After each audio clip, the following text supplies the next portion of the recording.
The most feared clan is being invaded, something that until that day everyone believed it was impossible. They sent a group of warriors to the invaders' location, but when they arrived they found nothing. When suddenly one of them drops to the ground with a needle in his neck. The others went on high alert, searching for where the attack came from. When one of them looks up and spots a rain of needles falling on them, taking down the entire group all at once with just one attack. The clan leaders found out and gathered everyone else to go after the invaders. Arriving at the location, one of the leaders noticed something was off, but it was already too late. Everyone around him was already out cold without even knowing it. The leader starts wondering what kind of clan this is that's destroying them so easily. But it wasn't an army, it was just one kid who did all of this. Everest's hair can't believe that this boy did all of this alone. Now that he found the enemy, he's determined to avenge everyone from his clan who fell. He takes a deep breath and charges at the boy at an insane speed. The invader waited for the punch to arrive and blocked it without moving an inch, and even laughed, asking if that's the max power of the clan leader. He decides to show what real power looks like. With his eyes closed, the boy unleashed an insane aura in the shape of a dragon. The clan leader basically pooped himself and thinks about running, but it was too late and ended up turning to ashes. This is Tang Yuyang, and he became this monster after being used as a punching bag by the boys of his clan when he was 12 years old. All because his mother, known as the Poison Phoenix, attracted the demon lord to the village of the Tang clan, and they were attacked. The clan managed to win the war, but all the blame was put on him. Every night, Yuyang came home covered in bruises. His mother couldn't bear to watch her son suffer for the mistake she made, but the boy was willing to endure everything to keep his mother safe.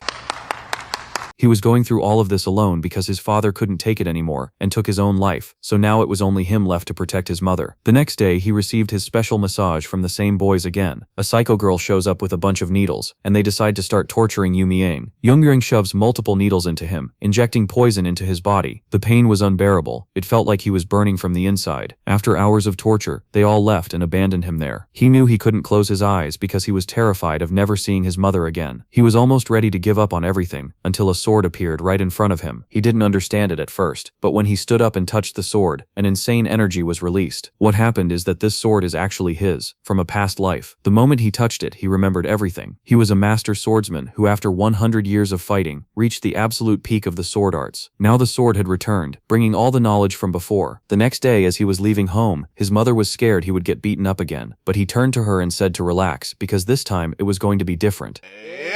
The boys were waiting in the same spot for him to walk by to collect their daily fees. This time Yuyang shows up different, with a confident look on his face. The boys walked up to him, and one of them tried to throw a punch, but the protagonist grabbed him by the face and smashed his head into the ground. The other two were confused, trying to figure out where that strength came from. Even so, they didn't back down and came at the boy with a knife. Yuyang grabbed him by the hand and with a piercing stare snapped the boy's hand just by holding it, and he wasn't done there. In a council of elders, they were discussing the clan leader's trial, when the MC walked through the front door dragging one of the trial participants behind him and saying he wanted to enter the competition. The elders were furious because he had injured other competitors, but Yuyang knew the rules and fights between participants were not forbidden. The other two were out in the courtyard, taking a nap with their eyes open. He said he was simply following the Tang family rule: kindness is repaid double, revenge is repaid tenfold. All the elders wanted to execute the boy, saying what he did was a crime. One of the elders approved him on the condition that if he lost the competition, he would pay with his life. When he got home, his mother was worried because this competition was way too dangerous, but Yunxing smiled and said he was the son of the Poison Phoenix. That was enough to make her burst into tears and squeeze her son tight, saying he had grown up way too fast. Anyone who gets in his way, he will eliminate. 1 month later, the day of the competition arrived, and the MC was fully prepared for this moment. All the participants were gathered at the Dark King Hall and started mocking Yunxing, so he hit one of them with a Bowsy bun, so hard the kid was out cold. Instantly, everyone else got pissed and came at him. When the teacher arrived, everyone was on the floor, while the MC was just chilling and eating. Meanwhile, in the Elders' Hall, they decided to change the format of this year's test. The clan chiefs went to the participants and explained that the plan had changed. This year the test would be one-on-one duels, but since there were several participant casualties because of the earlier chaos, it would now be battle royale style. Everyone would fight each other, and the last one standing would be the new Tang clan leader.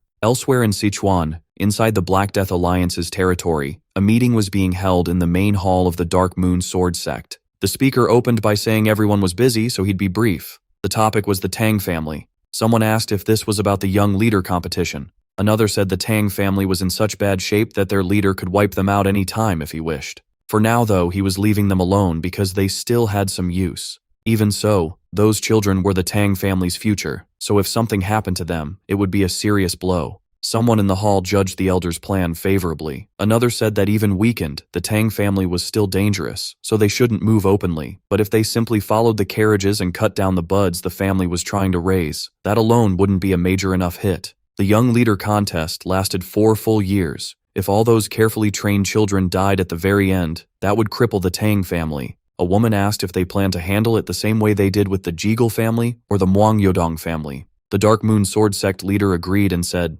for now, they would only track the carriages. He added that the tracking had already begun. Not only that, they had planted a small seed. If all went well, the Tang family might fall right into their hands. At the mountain chosen for the young leader competition, everyone followed the leader except one boy, who stayed behind for a moment, thinking. They were told that from now on, they would be called by number, not by name. Each team had 4 members, and his was Group 7. As the assigned numbers were read out, they reached number 28 and realized someone was missing. They called for number 28 again, then turned to the boy and asked why he was falling behind. He apologized and said he got lost in thought, but the guide snapped that there was no time for nonsense. The truth was, he stayed back because he felt a presence nearby. Since even the escort didn't notice it, he knew this wasn't some normal Tang guard. They were being followed. When they reached a cliff, they asked if this was the spot. Then a voice came from the cliff, demanding Group 7's password. One of the kids shouted, "Hidden Poison King!" The answer was accepted right away. That shocked the other 3 in the group. A man stepped out, greeted them, and introduced himself as Jiggle Changxin. He said the Tang family once led the way in formations, but after the Demon Lord's invasion, they fell. His own family survived only because of Tang support, so in return, they would keep outsiders from meddling in the competition. He added that the Jiggle family would handle support with formations. Some of them were impressed, since those techniques could affect position and space. The violet-haired girl noticed Tang Yuyang seemed off. Unlike before, he wasn't paying attention to anything. She remembered he had acted the same way in the carriage, back when they were told they'd be together for 3 years. He looked completely uninterested in the others. When it was his turn to speak, he didn't even give his name until they pressed him. The pink-haired girl with glasses introduced herself as Tang Yuri and brought up the fight from earlier. The cheerful boy followed with his own introduction, Tang Ijin, and said it was nice to meet everyone. Then the carriage kept moving. Tang Yuri figured he was acting bold because his great-grandfather was one of the 3 elders, so he might stay safe for the next 4 years. Yumiang cut her off and told her to say what she really meant. Was she blaming him? She answered that the sudden rule change surprised her, but she wasn't pinning it on anyone. Tang Ijin tried to calm things down, saying they were teammates now, but the other boy kept pushing. Watching him, Yumiang recognized the look of someone who'd been trouble since he was little. He let them bicker and just listened, thinking nobody got here easily, not even him. He decided that if this guy caused more problems, he wouldn't ignore it. Then the carriage suddenly stopped. Jiggle was gone. Just a moment ago he'd been right in front of them, and now he had vanished. Mirio worried they had gotten trapped inside a formation and might not be able to get out. Yumiang was sure that if they just waited there, no one would come save them. The others couldn't understand why he was so calm. They were stuck inside the Phantom Capsule formation, and Jiggle knew escape was impossible without launchers. He thought the Tang elders were cheap, but the offer was too good to ignore. If he got rid of number 28, support for his family would double. And if the contest became unfair, only the Tang family would suffer. The Jiggle family had everything to gain. Then a strange sound came from the formation, a crack opening like a curtain. Changxin panicked when he saw the formation split apart. Yumiang called out and asked what he planned to do after abandoning them. Jiggle claimed their steps had gone out of sync because they were inexperienced, so they needed to be more careful. Still, he stared at that boy suspiciously, because the formation had no weakness to exploit. The others rushed over and asked how he managed to cut through it. Mirio said this wasn't the time to focus on that. They were lucky they had found Instructor Jiggle again, so they should follow him carefully and stop making things worse. But he vanished once more. By then, they understood.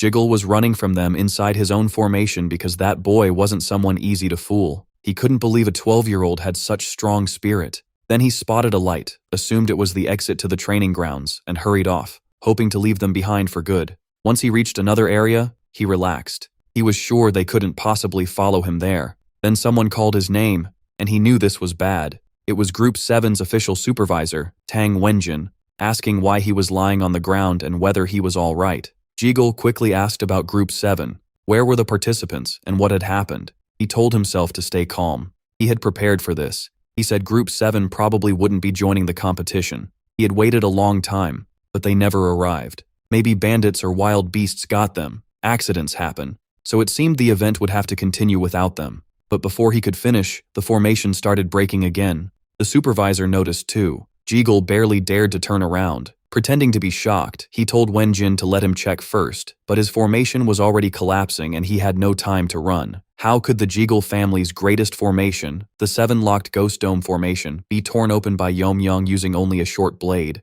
Now Jiggle would need a very good excuse. Yomyang stepped out with a strange smile and voice and greeted him like he had kept him waiting. The others were stunned. Breaking that formation with a short sword shouldn't have been possible. He explained that he hadn't destroyed the formation, he only opened a gap in it. The supervisor asked if they were Group 7. They said yes and asked who he was, noticing the Tang crest on his hood. He said he had been worried, especially after Jiggle claimed they might have been attacked. Then he glanced at the man responsible and said they had simply gotten lost. Luckily, they marked the entrance to the formation, so finding their way back wasn't hard. He chose not to report Jiggle yet. Since the man worked under Tang orders, he would let it go for now as only a suspicion. But if it came out after the competition that Jiggle had worked with the elders, the entire Jiggle clan would be wiped out. Jiggle apologized for the mistake and said he'd inspect the damaged formation. The supervisor said it had all been a misunderstanding and welcomed them, apologizing for Group 7's rough start to training. He introduced himself as Tang Wenjin of the Banwei Brigade, the man in charge of their training during the competition. Tang Mirio was startled. He had heard that brigade vanished years ago, but the Banwei Brigade was once as strong as a great leader, one of the Tang family's most feared elite forces. Mirio also knew the former clan leader was Yumyang's mother, the Poison Phoenix. Yumyang asked why a man like him wasn't still with the Tang family. Wenjin explained that years ago they fought to protect their master, the Poison Phoenix, against the Celestial Glow Demon Lord, and lost badly. Because they failed, people saw them as sinners. He ended the introductions there and told them to listen closely. The first year of the competition was for self-training. They could practice on their own and would be given scriptures. Tang Yuri asked about the Tang family's lost legendary art, the 10,000 celestial flower rains.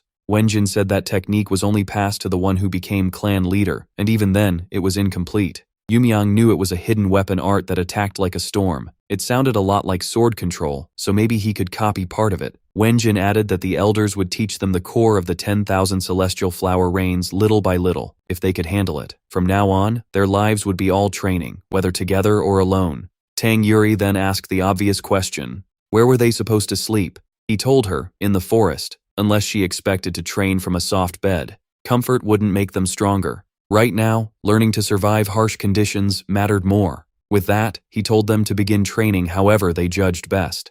Yumyang said sleeping in a nice bed was fine, but adapting to the forest seemed pointless. The supervisor didn't like that answer, but since this was the boy who broke the barrier, he decided to test him. The others were unhappy. They thought his attitude was going to drag them into trouble. Wenjin said it was simple. If he passed, he could stay in the mansion inside the formation. If he failed, that was on him. This test was only for participant 28. The team spread out with spears and hidden weapons. His job was to dodge or block everything within 5 steps, and they would begin only after blindfolding him. Once his eyes were covered, they took positions across the area. Mirio thought the whole thing was impossible. Nobody was even moving yet. He guessed they were raising the pressure on purpose, and after a moment, they attacked from every direction to throw him off. But he only counted the weapons passing by. In his head, 147 felt like too many. Then he drew his sword and slipped past them all with ease. It showed more than talent. His timing, balance, speed, and ability to adjust were all absurd. Everyone was stunned. The supervisor realized he wasn't just knocking the weapons away, he was pulling them in.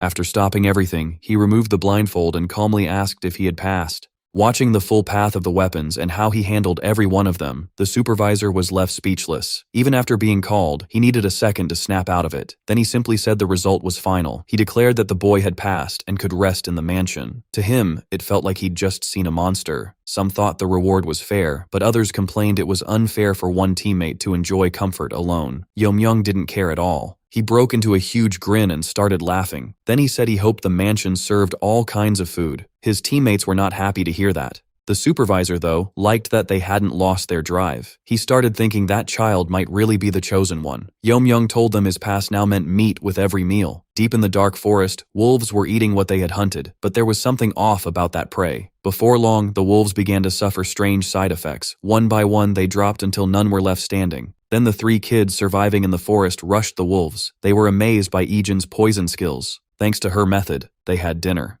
Tang Yuri was already drooling over the meat while the other 2 kept talking.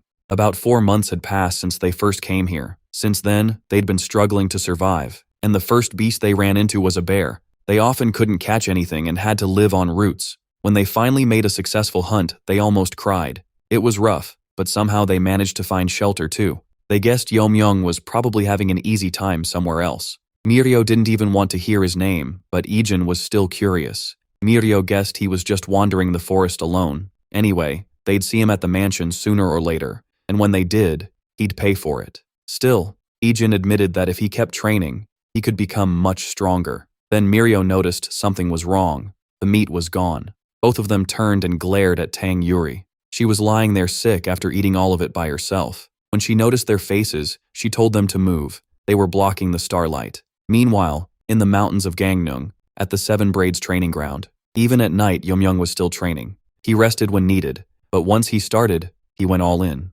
Using the warriors there as sparring partners, he pushed himself hard. With the skills he regained from his past life, even armed fighters couldn't stop him. They couldn't read his movements or block his attacks. Eventually, he decided to test a new technique. With ring-shaped shurikens in hand, he was sure it would work. The warriors braced themselves for his next move. Even so, they couldn't track either his motion or the weapons he sent flying. The pattern looked random, but he struck them one after another without missing. By the time they realized they were shurikens, it was already too late. They spun so fast they were nearly invisible. Using that rapid rotation, he unleashed the frenzied spinning dance. The supervisor couldn't believe trained fighters had been taken down in an instant. On top of that, he controlled the attack well enough to only graze their skin. The supervisor asked if this was his own creation, and Yomyung said yes. Holding up one shuriken, he explained that once someone got caught, escaping would be tough. The supervisor was impressed and asked what he called it. Yomyung answered, the frenzied spinning dance. Then came another question. Did it use a lot of internal energy, and how was he handling that? That was because he had once asked for a manual on eye techniques. He'd been offered sky-piercing eyes and flowing current eyes, though sky-piercing eyes was the one recommended. But Yongmyung said he had mastered flowing current eyes, leaving the supervisor stunned. That was one of the Tang family's oldest eye arts, and he couldn't imagine how Yongmyung had learned it. The young man explained that even without the full essence, he realized it belonged to higher martial arts. By using flowing current eyes to read weapon paths, he could throw with perfect aim. At that point, the supervisor felt like nothing about that boy could shock him anymore. He told him that in 2 months, the rest of his team would arrive and face the same test under the same rules. They already had the ability, but next time, they'd come prepared. Yomyung was glad to hear that. He was excited to see how much his friends had grown. The supervisor noticed that concern right away. Then he realized the others were using Yomyung as motivation for their own training, but he didn't mind. Looking up at the sky, Yongmyung thought about fate. In his past life, the only real bond he had was with his master, the Sword Phantom. Now, no matter where people came from or what they'd done, new ties were forming around him. Maybe this was what a normal life looked like. For some reason, he wanted to see them soon. On their first day, they had all been beginners. Now they had reached a totally different level. And just thinking about meeting him again filled them with excitement. They even talked about splitting his head open. Their eyes made it clear they really liked that idea. The one training them noticed how fired up they were about improving their aim. Even he had no idea what had gotten into them. At the mansion, they were already yelling for Yomyung, wondering if he'd run away. That would be a shame, since they wanted to smash his head themselves. Mirio commented that Tang Yuyang had been strangely quiet, so she turned to check on him. Then she saw Yongmyung with an arm around Ijin's neck, while Ijin just hung there, completely limp. Laughing, he said he'd been hiding to surprise them, and their little revenge plan was pretty funny. Still holding Ijin like they were close friends, he asked them to say it again because it sounded cute. Then he looked at the rest of the group and asked why they were just standing there. After all, they'd been talking about crushing his head and showing off 6 months of training. He even asked if he should make the first move. They quickly backed off, saying it was just a joke. What shocked them more was that they hadn't seen him or sensed him at all. Life in the forest had sharpened them, but not enough. Now he had both Ijin and Yuri in his arms, while Mirio quietly thought about how wide the gap had become and what he must have gone through. He had gotten taller too, and his face. She suddenly snapped back and blushed, telling herself it was only because she'd spent too long around animals. Yongmyung told her not to feel too down. Even by her own standards, she had grown far stronger. She just couldn't see it because he was standing right there. Everyone agreed. Some things never change. Elsewhere, a meeting was underway. If it really was Jianggu, they said, then 6 months had passed and they still barely saw his face. He cut that off and told them to get to the point. Was there anyone outstanding in the group? Participant number 2 was the first name mentioned. His growth rate was far above the others. It wasn't just a wish to get stronger or stay alive. He seemed driven by fierce hatred towards someone. Still, another person said they couldn't ignore participant number 10, who passed the warrior's test in only 1 month. Numbers 2 and 10 stood out the most, but after seeing number 28, they both seemed ordinary. No one could forget how shocking his escape had been, and later training only made it worse. He showed skills even masters shouldn't be able to use, but trying to bring him in now was dangerous. It looked like he had already noticed their interference. They called on Jianggu, since he seemed worried about something. Asked what it was, he put on a smile and said there was no one special in his group,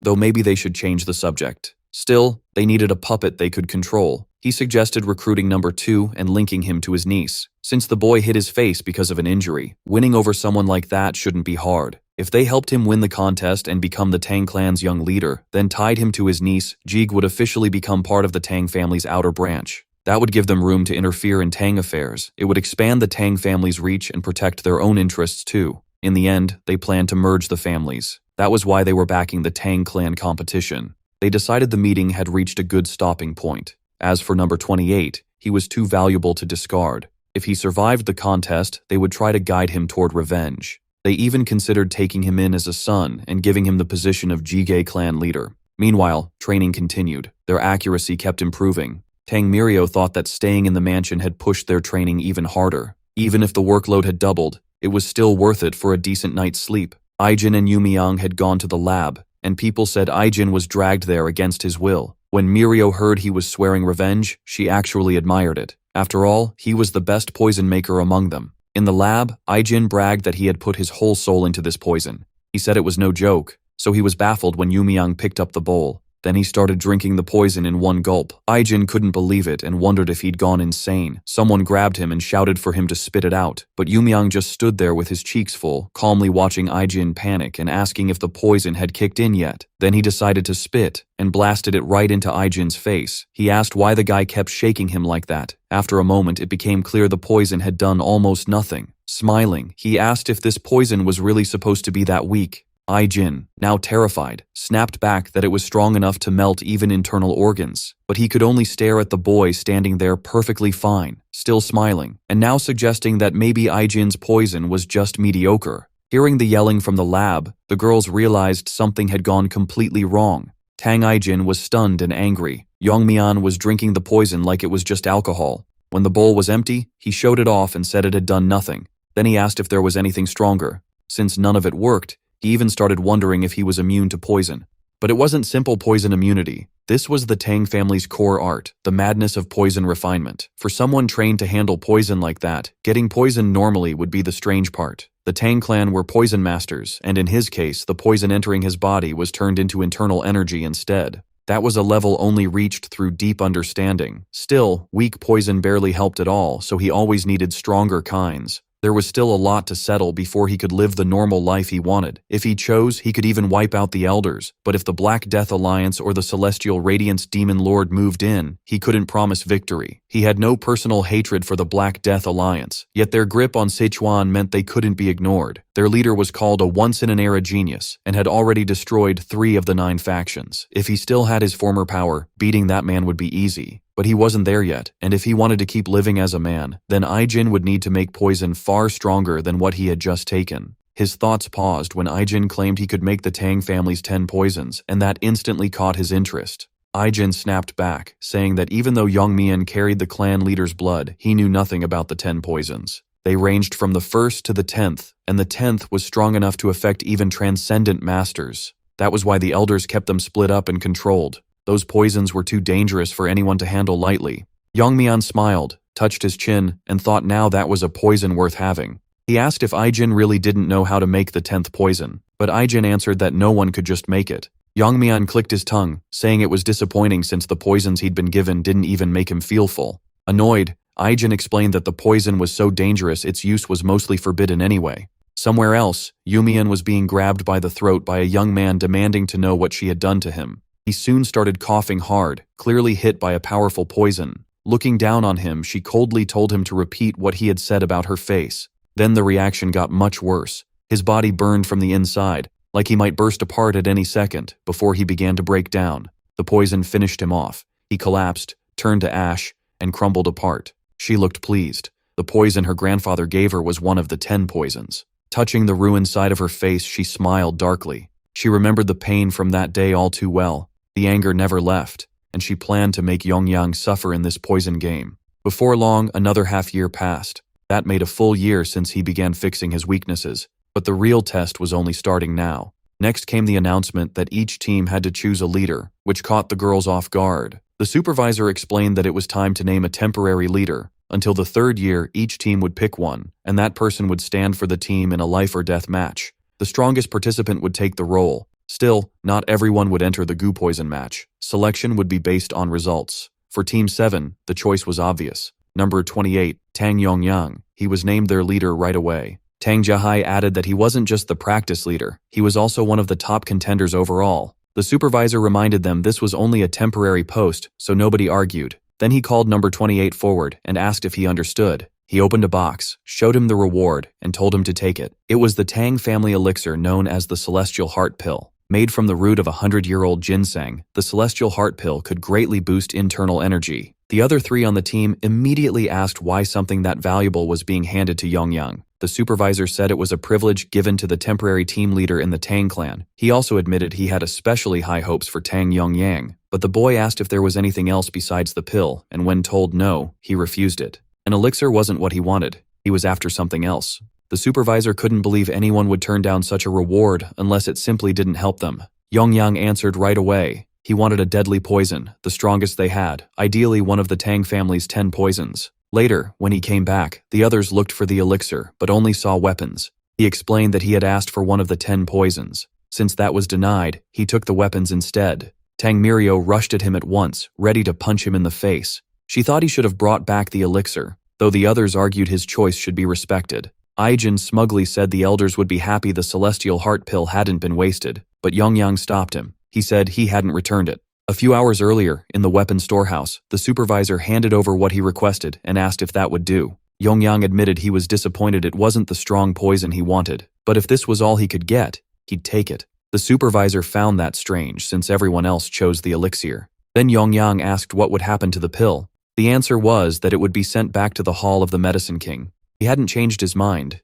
He had just come up with something interesting. If his teammates could work together and beat the temporary leader, then the Celestial Heart Pill should go to them as a reward. The supervisor liked the idea. It would motivate them and count as an investment in the Tang clan's future. So he announced they could challenge him any time. The deadline was before the goo poison match began, and the girls immediately stepped up first. But Yongyang had no plan to go easy on them. In his mind, once he became the clan's young leader, everyone would get a pill anyway. From then on, he was challenged non-stop. The seasons changed, and time flew by. Aijin kept losing every duel, but always came back for more training. Yomyang joked that he'd probably lost around 173 times already.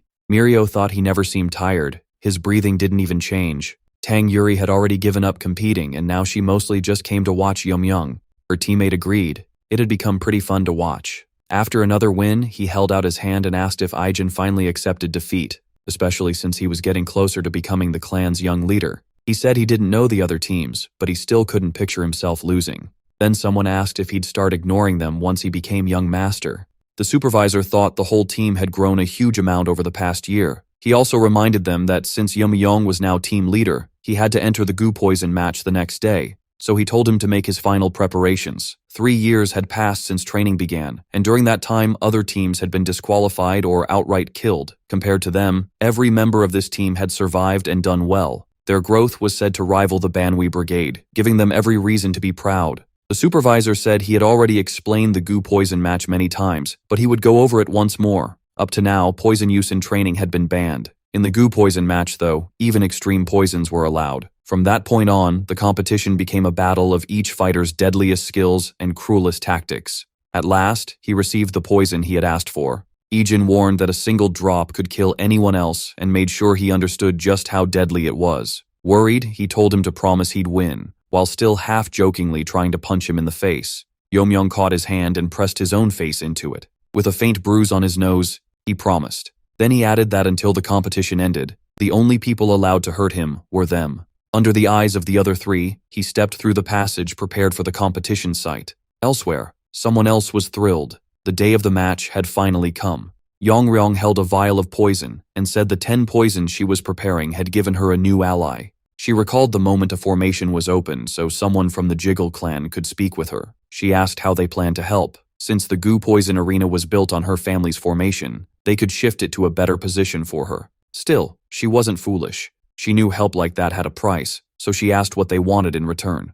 Jiggle admitted his clan was falling apart. To bring back its old power, he wanted to join hands with the Tang clan. She saw right through him. They wanted to use her like a puppet to meddle in Tang affairs. Jiggle said that was why he came. If she wanted something, they could call it friendship, but she had endured those 3 years for this one day. She would kill him and take back the life she lost. Now, as the leader of Team 1, she could hardly wait to see him again. On Team 2, Taiying Jinzhou was the leader. After beating an opponent, he sneered that he expected more from the Tang clan militia. To him, they were all just talk. Team 3 was led by Tang Gukrin. Tang Hirin led Team 4, Tang Gijil led Team 5, and Tang Myongso led Team 6. And Team 7 was led by Tang Yuyang. He figured it was a perfect day to win. From the goo poison match on, the real contest had begun. For 3 years, he had only been blending in, and now he had finally reached the competition grounds. Looking over the arena, he realized finding anyone would take time. What he didn't know was that Jiggle was spying on him already, waiting for his team to be chosen.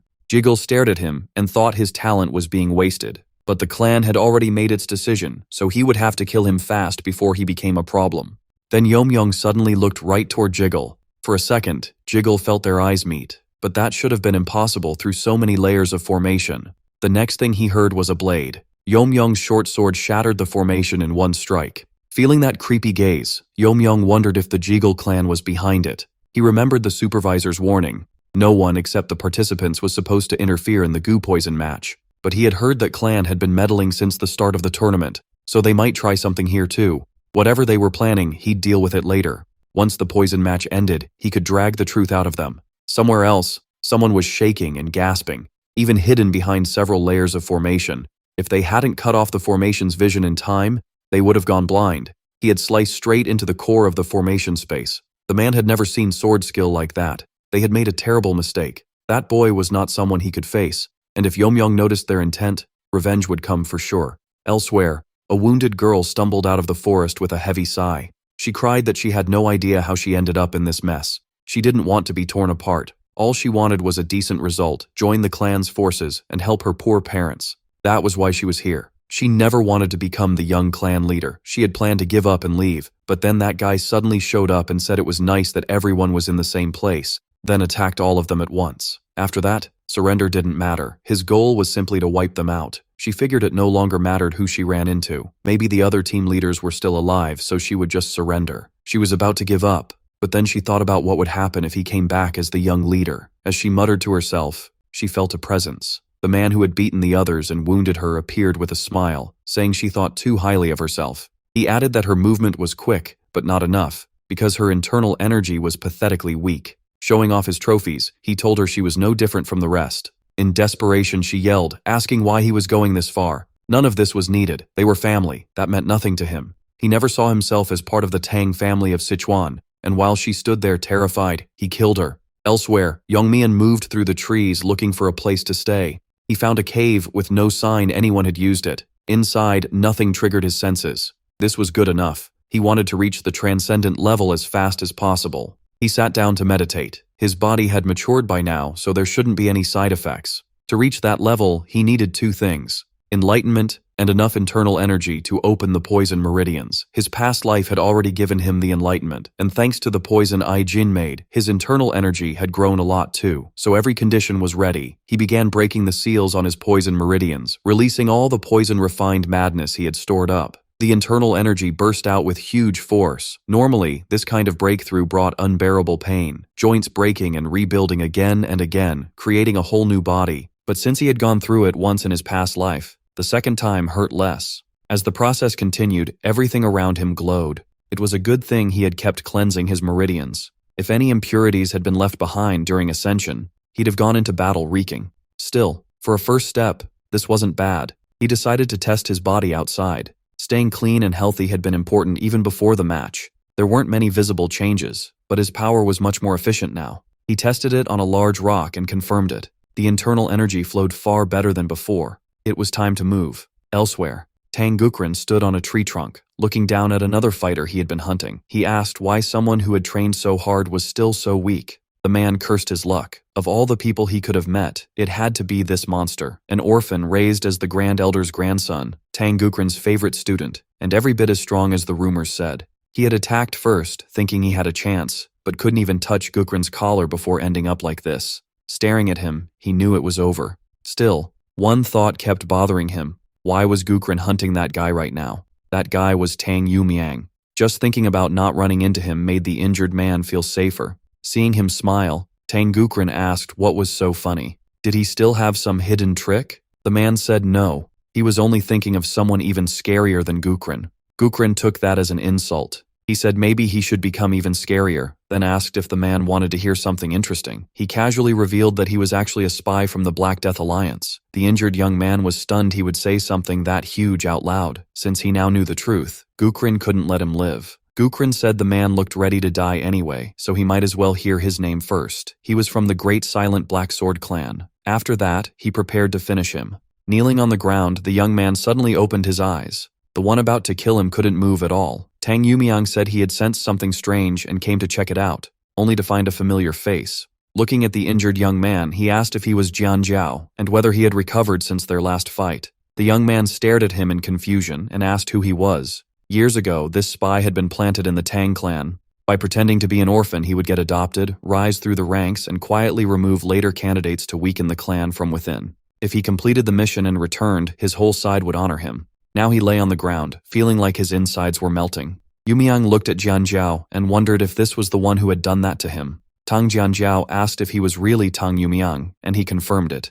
Yuyang joked that he could slam his face into the dirt again if proof was needed, but that wasn't necessary. Jian Jiao had already realized who he was. Struggling to speak, the injured young man asked if Yuyang had really admitted he was a spy. Yuyang said yes. He was from the Black Sword sect. Hearing that, Yuyang started thinking about the presence he had sensed earlier. First, he decided to capture him. With a hand sign, he pulled out the needle Yuyang had thrown at him from the start. Jian Jiao was shocked. Now he was even using poison needles. He also wondered what kind of poison could cause that kind of reaction from such a tiny needle. Yuyang ignored the question and asked if he had seen anyone else. Jian Jiao said yes. Then he asked if Yuyang should detoxify the injured man first, but that wasn't the point. He didn't need information from Yuyang.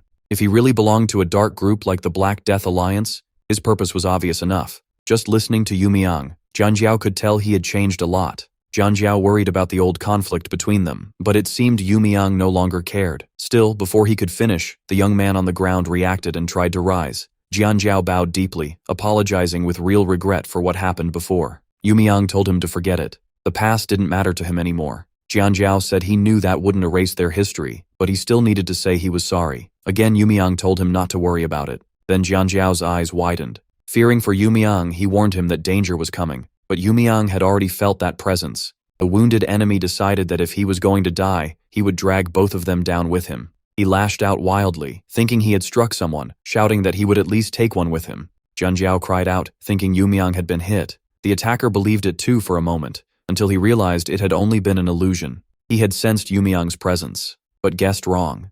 Yuyang said people usually spare someone who's already dying, but if he kept trying to attack, he'd erase him completely. Resting a hand on his shoulder, he added that dealing with a corpse would only be a hassle. That single touch knocked the young man out. Now only the three of them remained in the forest, and even as a spy, he had still been one of the top contenders to win the competition. If that last move really was the poison art of the Great Darkness Silent Sword, and if Yuyang could casually use the Twin Sword Timid Sword technique with lightning speed, Tang Jianjiao's thoughts were cut off when he realized they were now alone. He said that if permitted, he would forfeit right there. The only problem was that he didn't know how to get out.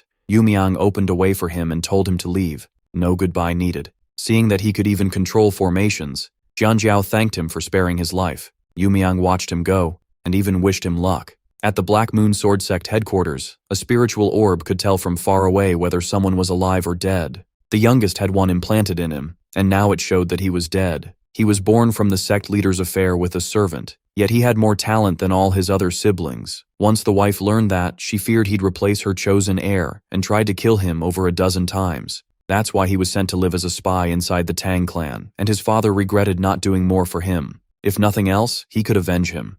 He ordered every disciple to get ready to head for Mount Gangao. The time they had waited for, to crush the Tang clan, was finally near. He also told them to contact the other sects. From that day on, no one with the Tang name would leave Mount Gangao alive. The situation was strange. They had traveled non-stop, yet found no one, not even a trace of spiritual energy. If the formation had been altered to block their path, then the survivors should have gathered with the Jigo clan. He already knew they wanted to slowly grow their power inside the Tang clan. To him, they were easy to read, and those greedy plans were going to cost them dearly. Still, Jigo kept feeling like someone was watching him. Elsewhere, Yomyong lay in the grass staring upward, wishing he could at least send word to his mother and wondering how she was doing. Before long, he drifted off to sleep. Yongryong approached, still carrying her desire for revenge, but the person lying there looked like a stranger. She had asked to find the last survivor, Tang Yuyang, at a weak moment, yet this man didn't look like Tang Gukrin. Then, as she got closer, she noticed he was handsome.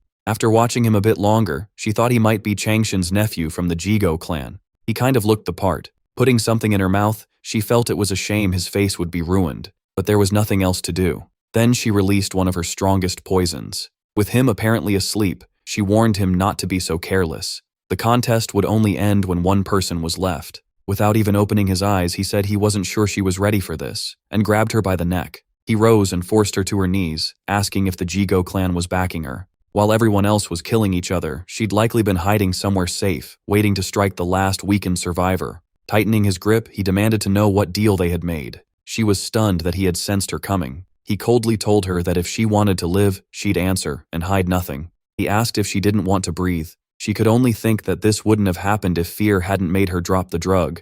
As he held her, he felt like he knew her from somewhere. Then he asked if she was Tang Yuyang, adding that after all the trouble she'd caused, she still hadn't changed. He asked whether he should ruin her whole face this time. Nearby, Jigo watched and realized his scheme might have been exposed. Number 28 had damaged the formation and messed up his sight, though he had still arranged for everyone but number 2 to be eliminated. Everything had gone smoothly until number 10 rapidly wiped out the other contestants. Then number 28 appeared, and the situation changed. If number 2 and number 10, who were close in skill, had fought, the result might have gone either way. But after seeing how fast number 10 beat the others, Jigo doubted number 2 could defeat 28. He kept thinking that if number 28 won, all his plans would collapse. He had no idea what to do. Then something inside the formation caught his attention. A huge number of energies. The enemy had already reached the foot of the mountain. Even so, the Chongjin sect leader felt sending full force against Tang clan rookies was too much. There were only 2 Tang disciples against more than 200, and with the other sects joining in, the number had reached 300. Still, he had expected to clash with the Tang clan. As for strength, it may have been excessive, but this mountain was sect territory, and Gandong's power far surpassed the weakened Tang clan. He said there was no more reason to talk. They were leaving at once. None of them knew the Jigo clan was watching them. As he observed sect leader Ma Qianhu, Jigo thought that unless the man had taken part in the contest, he shouldn't have found this place. That meant there might be a spy. He needed to report it to the Bangi brigade, but if he could use these people to kill number 28, his own actions would stay hidden from the Tang clan. Smiling to himself, he realized his mistakes could still be covered. Elsewhere, the girl with the face covering thought it was absurd that she hadn't recognized him even when he was right in front of her. Now she just waited for one opening. He asked what was on her blade. Poison, maybe? He had never seen a poison that bright red. She took that as a distraction and threw the liquid still in her hand at him, trying to finish him off. He caught her wrist at once and, curious about the substance, questioned her. She tried to respond but couldn't get the words out. Looking at the vial, he asked if it was poison. From the color, it seemed to be the same thing she had coated the blade with. Then he slammed her down to her knees and demanded an answer. He squeezed her cheeks until her mouth opened and said that if she refused to talk, they could revisit the past a little more directly. He was about to pour the poison into her mouth when she begged him to stop and promised she'd talk. He still thought it would be better to let her taste it first and tell him exactly what poison it was. It was one of the Tang clan's 10 poisons, the fire dragon poison, one of the strongest. That caught his attention. The Tang family's 10 poisons weren't meant to be used carelessly. If it really was fire dragon poison, then it was more like a treasure to him, and letting her waste it would be a shame. She said she had already agreed to surrender and asked him to release her. She even offered to help him fight the others, but he said she still hadn't given the full answer. He wanted to know whether she was working with the Jigo clan. He told her to explain what they had promised her. or she'd be forced to swallow all of the fire dragon poison. She confessed it was a marriage proposal, an alliance through marriage if the clans were joined. The offer was for her to marry the future young clan leader, so the Jagal leaders were trying to protect their position. She should have gladly accepted such a match, something most people could only dream of. Then, taking the rest of the poison while still holding her by the neck, he brushed off her question about what he was doing, and said only that he had no plan to share it with her. She realized it was the fire dragon poison, and he drank it. The taste surprised him. It was almost like strawberry. Right after that, heat burst from his body as if flames had taken him over. Still on her knees under his grip, she stared in disbelief. She said even an invulnerable body couldn't endure one of the Tang clan's 10 poisons. She expected to watch him burn away, but the hand around her neck never loosened. Even when fire rose over his head, she could only stare. Then he remarked that the poison had suddenly turned spicy. Crushed, the girl couldn't believe what she was seeing. The Tang clan had a legendary state beyond the invulnerable body, the poisoner's realm. Her grandfather had said it was real, but she never believed she'd meet an actual poisoner. He looked at her and struck her torso with just enough force to leave her completely unable to move. Then he said she must have thought he'd kill himself with the poison she handed him. He told her he wasn't that soft. Looking at his hands, he noticed the poison-refining mad energy had changed. He hadn't expected a so-called plant poison to be this strong, almost like training in yin-yang martial arts. Then he left her there kneeling, frozen in place for good, and thanked her for giving him something useful. Suddenly, he sensed something strange. Looking up, he saw the night sky glowing as if dawn were breaking. The formation was shifting non-stop. At first, he thought it was shutting down because the contest was over, but that wasn't it. What he actually felt were strange presences appearing all at once, maybe 200, maybe over 300. For the clan, that number was far too suspicious. The Jagal clan couldn't have missed a force that large. So if they had let them enter the formation on purpose, then sending targets straight to him to train on was quite the piece of luck. In the GU poison match, only one person was meant to survive. Jiggle was reporting the invasion to the Banhui Brigade, and the warrior who heard it immediately tensed up. Changshin pointed out that there seemed to be a spy among them. There was a spy among them.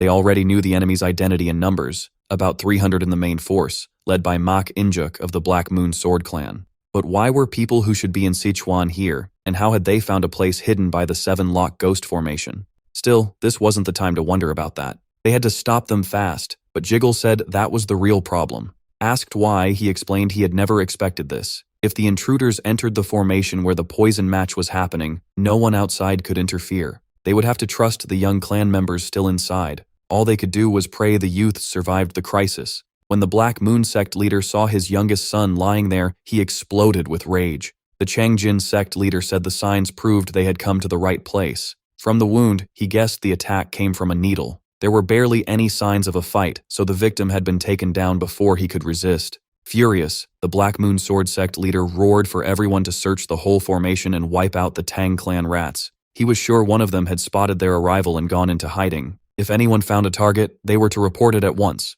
Yet not a single person there carried the Tang name. The leader stayed calm, though for once his killing intent showed clearly. Some guessed the corpse they found earlier might have been the spy they planted there. Its only outside injuries were needle marks on the neck. That was why the Tang clan was feared. No matter how strong you were, they attacked to kill. Their master warned everyone to watch for hidden weapons, but a volley hit almost right away. They were already under attack. Seeing a disciple drop, he realized it was poisoned needles. They yelled that it was an ambush and ordered everyone to draw their swords.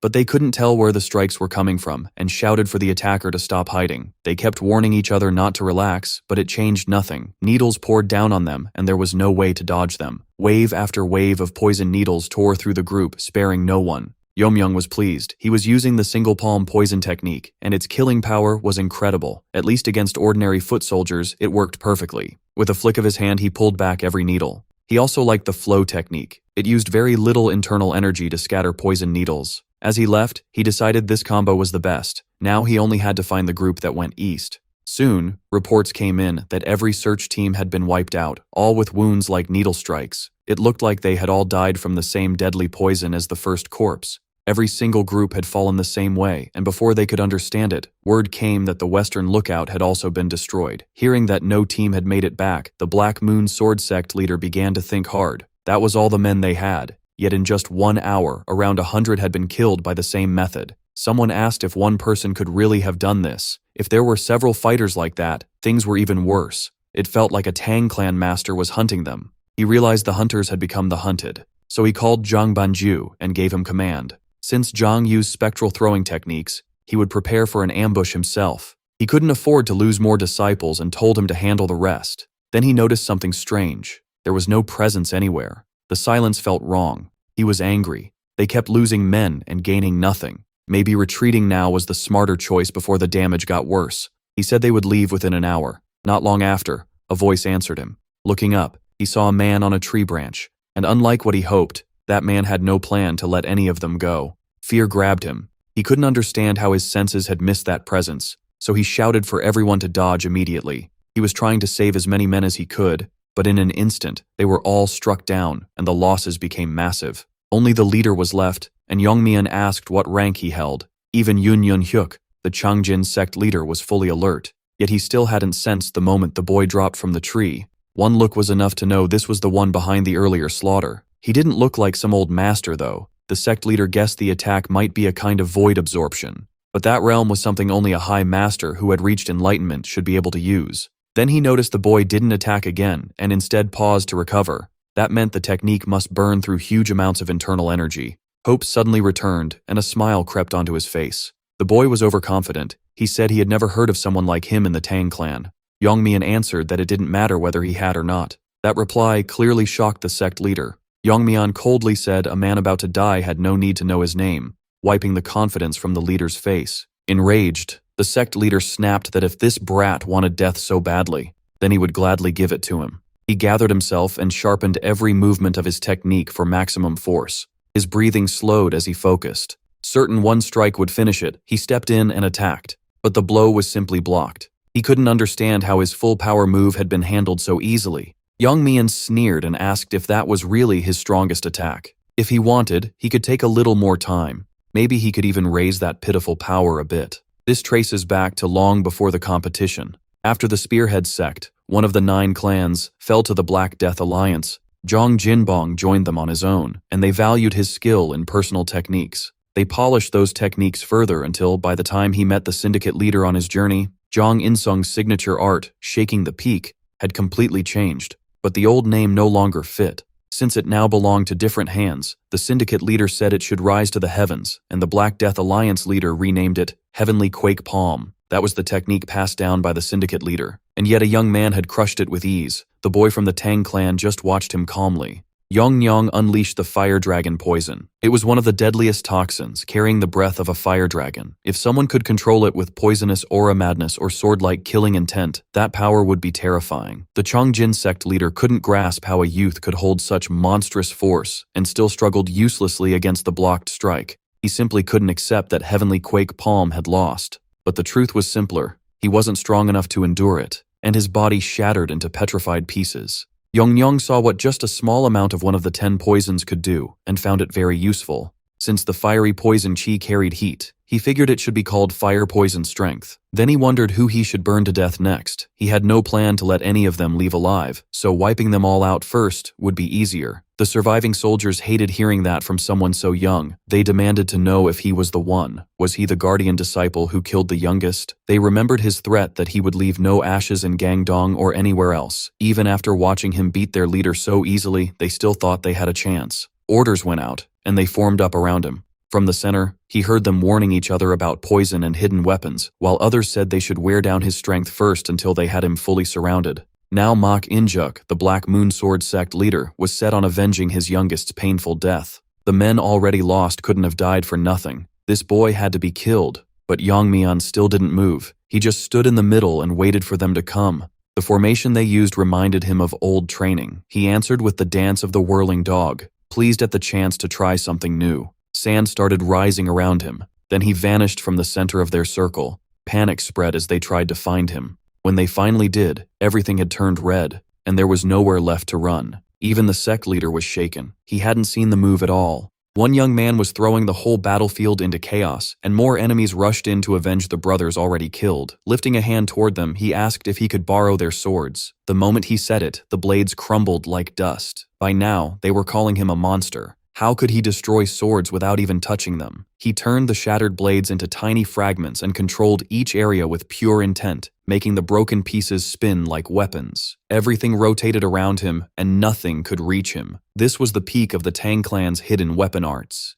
He kept walking untouched. It was the reign of 10,000 heavenly blossoms. Many thought someone this young could never use that technique, much less show it at such a terrifying level. Against weak enemies, it was overwhelming. So he decided to name this version Iron Shard Barrage. Yang Myung grew curious. After using so many men to wear him down, wasn't it finally his turn? That taunt deeply angered the Black Moon Sword sect leader. He spat back that such arrogance would cost him, and swore they would see how long that spirit lasted. There was no reason to fear him. No matter what he'd done with the Tai Wei twin sword technique, or the syndicate leader's silent sword technique, the sect leader believed he could still crush him. Yang Myung was already tired of hearing that. It was the same speech again, and with revenge on his mind, the man rushed in and told him to shut up. He swore he'd crush him, but all he really did was pull out his short sword and get ready. The moment the leader used the Tai Wei silent sword technique, Yang Myung answered with the Whirlpool Arc Sword Dance. That only made Yang Myung more bored.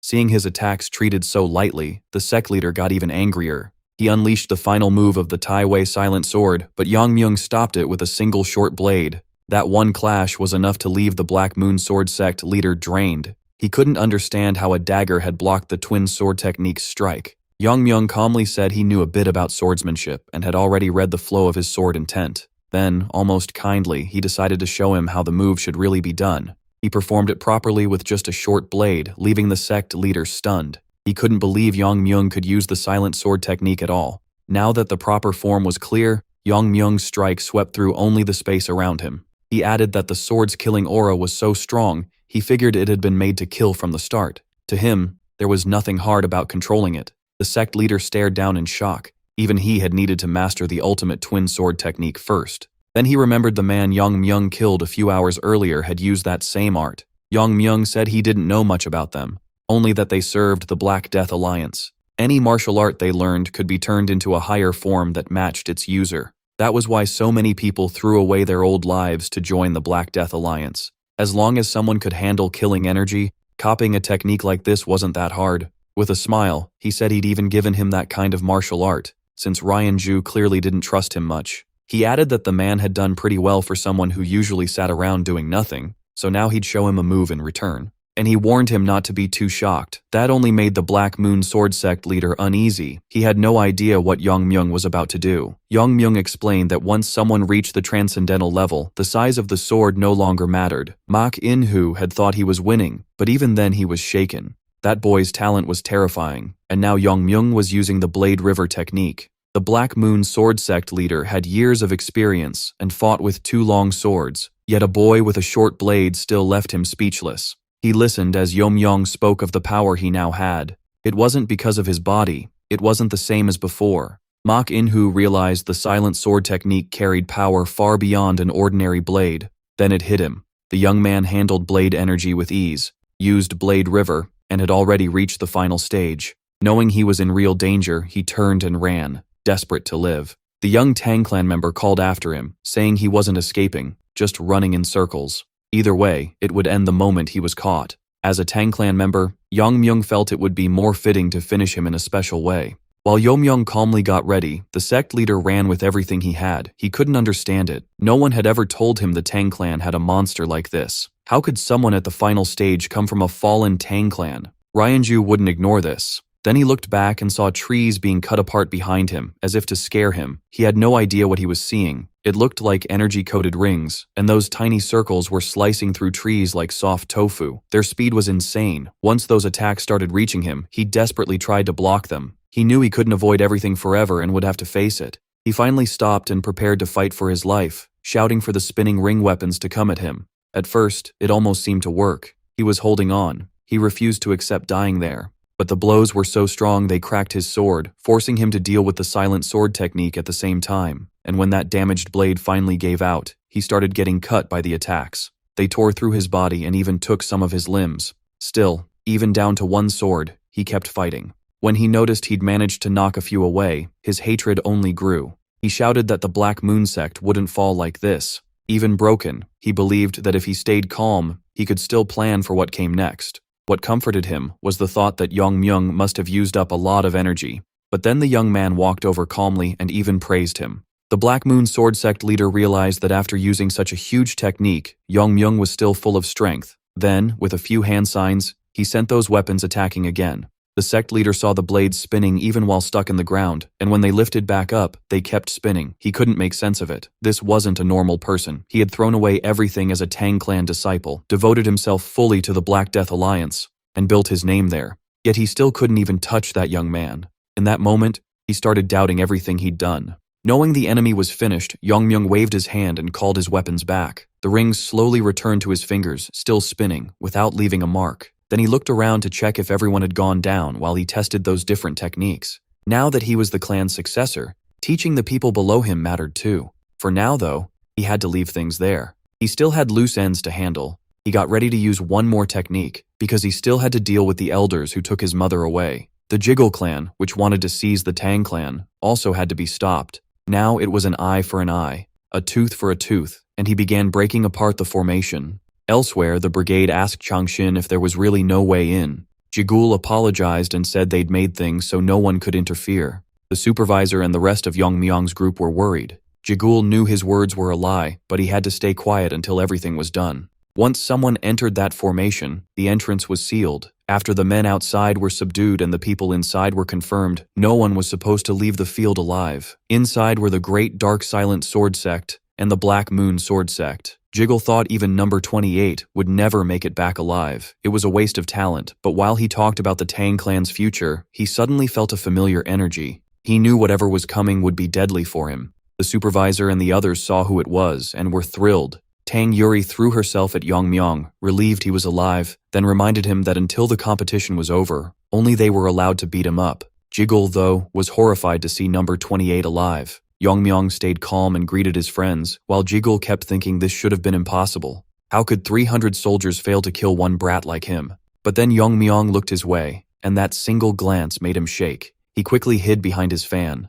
Myung also noticed Tang Janjil, who greeted him with a raised hand, but only got a look in return. Jigul couldn't accept what he was seeing. He remembered that Myung had once even broken through a 7-locked ghost formation. This unit had been made for real battle. It was on the level of the 8 laws and earthly punishments. Even a master would struggle. Yet Myung had walked through all of it. Maybe that young man had realized he was being watched again. If he could, Myung would have killed him on the spot. But until he became chief, he couldn't do anything that might be used against him. The supervisor was relieved that number 28, Tang Myung, was safe. He apologized for making Warrior 1 Jin worry so much, but in his head, he was already planning to deal with the elders first. The supervisor said he was glad he survived, but wanted to know what had happened, and what happened to the other competitors. Then the ground started shaking like an earthquake. The brigade warriors looked up and saw a crack in the sky nearby, with light pouring out. Jigul knew the unit sustaining the 7-locked ghost formation was breaking apart. Soon, everyone could see shattered pieces, and inside, each one were images of what had happened within. At least now, Myung didn't have to explain anything. It was all right there. The brigade watched the fragments and saw the different uniforms.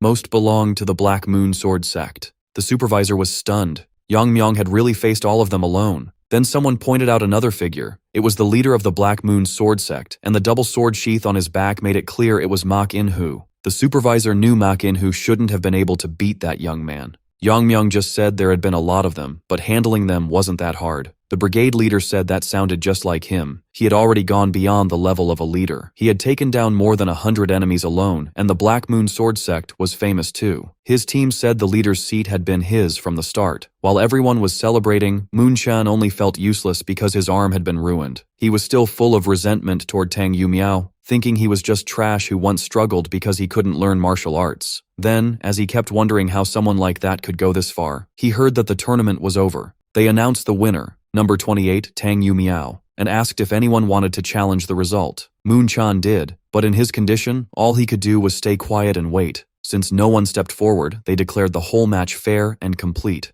With that, the tournament was officially over. All the warriors were ordered to gather in front of Tang Yuyang. His side was thrilled. After fighting that many enemies, the moment hit them hard. The supervisor thought that after years of decline, the Tang clan finally had a winner in Tang Yuyang. To him, this was the birth of the leader who could bring the clan back. They named him the new master. Aside from Tang Wenjin, there were 82 members. They knelt before the new Tang clan chief, and everyone shouted for his long life. His people could already feel others treating him differently. Still, they weren't sure if they should start speaking to him more formally. The supervisor thought that even though he wasn't yet 20, if he kept growing, he could restore the clan's old name. Yu Miao then shouted that he already knew what they wanted, and it wouldn't take long to make it happen. Everyone felt like he had read their thoughts. Those words only made his authority feel more real. They pledged to follow the tournament winner. His first order was to get ready. They were heading back to the main house. Munchen burned with anger. He couldn't understand why Yu Miao got everything he wanted. Even so, he swore to get revenge somehow, even if it meant selling his soul.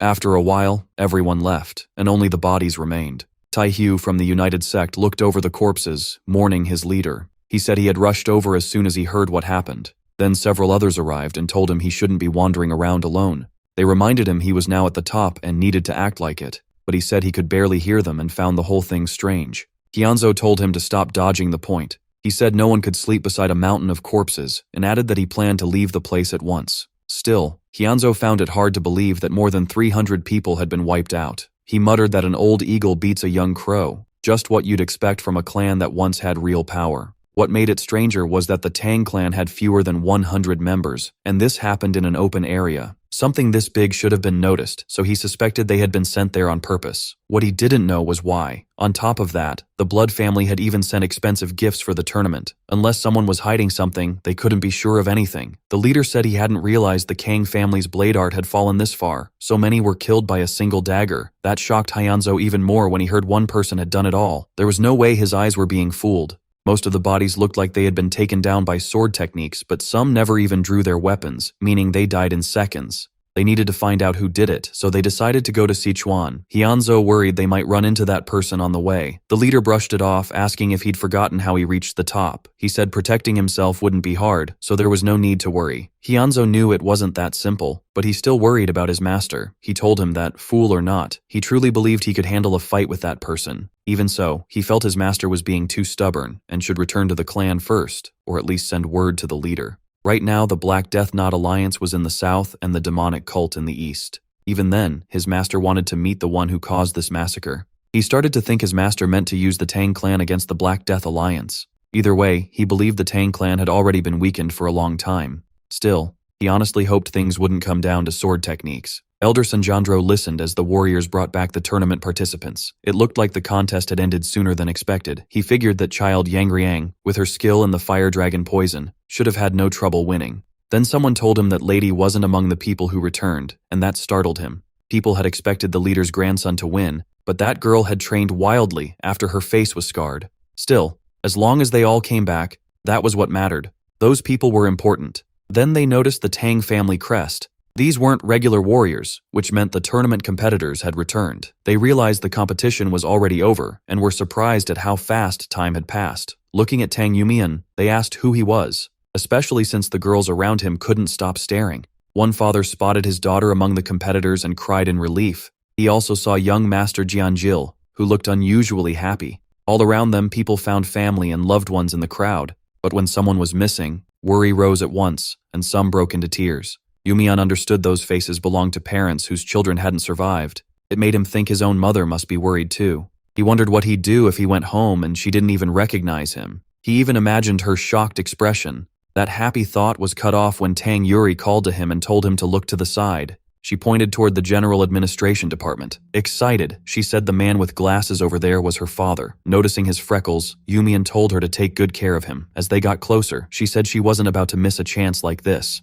She explained that her father had never been promoted because he was too kind, so he'd been stuck doing all kinds of work until now. Yumian thought that might actually work in his favor. People tied too closely to the elders could become a problem once he took control. It would be better to find those willing to stand with him. So he decided to learn more about Aijin. While Mirio suspected Aijin had something to do with the timing, the Tang clan's general commander, Tang Nokism, praised the warriors for their hard work. Changshan then greeted the clan chief. The commander said he'd never forget how the Jiggle clan had helped the main house, and Jiggle only asked that the favor be returned when needed. He felt satisfied, thinking that support had helped the tournament end peacefully. When Changxin arrived, Yumian noticed one of his achievements being recognized. He told everyone the elders had already been informed and said they should head there. The warriors, meanwhile, could dismiss and rest. He added that after years of effort, their missions were finally done, and they must be exhausted. But the brigade leader apologized and said he would not be going to the elder's house. He introduced himself as Tang Wanjin and explained that he was only temporarily in charge of the honor guards.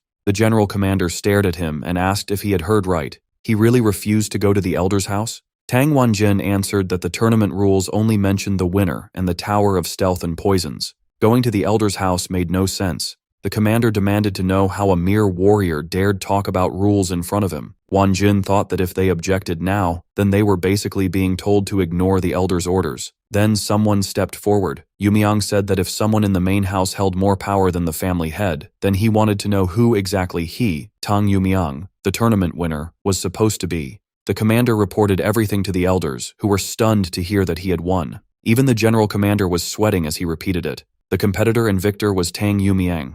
No one could believe it. How could someone like him win? They even brought up the fire dragon poison, saying he hadn't managed to use it. The disciple Guokrin had lost to Yumiang again, and the Sichuan leader was left in disbelief. He knew the boy's talent and effort, but still couldn't accept that this child might become chief. Before the finals, they had all believed that child couldn't possibly defeat Guokrin, so for him to improve that much in 3 years felt impossible. They were sure he had used some kind of trick. The second elder, Tang Myongxing, said he had planned to leave and put the war behind him. The fourth elder agreed and asked how someone like Yumiang could defeat the other candidates. He said if they wanted answers, they first needed to know where Tang Yumiang was. Then he asked why the boy hadn't come to the elder's house. Someone replied that only the clan leader could summon the successor, even if the leader's seat was empty. He reminded them that he had already been challenged before for refusing their decisions. He added that Yumiang still hadn't been officially recognized as successor. The commander knew their position would be at risk if someone who hated the elders became successor, so he urged Yumiang not to provoke them. Yumiang fixed him with a hard stare and said that was enough. That alone made the man feel his bones shake. Everyone noticed the dark killing intent pouring off him. They understood that if they pushed him any further, they might be torn apart. Terrified, the commander decided to go speak with the elders. The young winner said he didn't care what those lazy old men thought. The tournament was over, and so was their rule. Then Yumiang ordered the commander to bring the elders to him.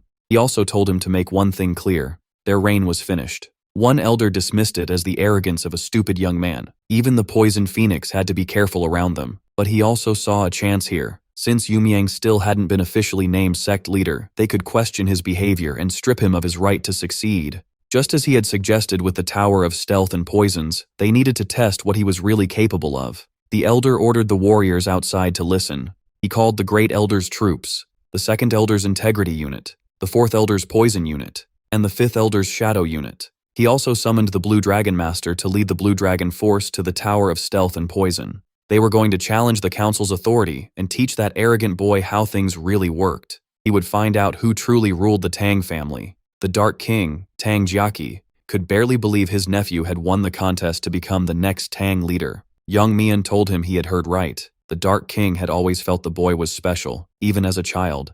Now his presence was far stronger than before. He knew his sister would be happy. Tang Jiaqi, father of Tang Munshin, was stunned to learn Young Mian had won the competition. Not long ago, he had gone to Young Mian's house and promised punishment for both him and his mother over what happened to his son's arm. He had even said he didn't care if it took 4 years. Now he stood in front of the new leader, who brought up those very words. With a cold stare, Young Mian said he was right. It hadn't even taken 4 years. Then he warned him to watch every word he spoke in the Tang house. If not, his other son might lose an arm too. His uncle, the Dark King, could tell he was still holding on to that anger. At the same time, the brigade leader was worried about Tang Yongmian. He remembered how shocked the general had been after seeing the poisoned phoenix's son. Until then, he hadn't known Yongmian was really her son. The general had said there were things he needed to know, but that talk could wait. Now the brigade leader understood it was true. He really was that person's son. If so, then it all traced back to the clash with the heavenly bright demon lord who targeted the poisoned phoenix.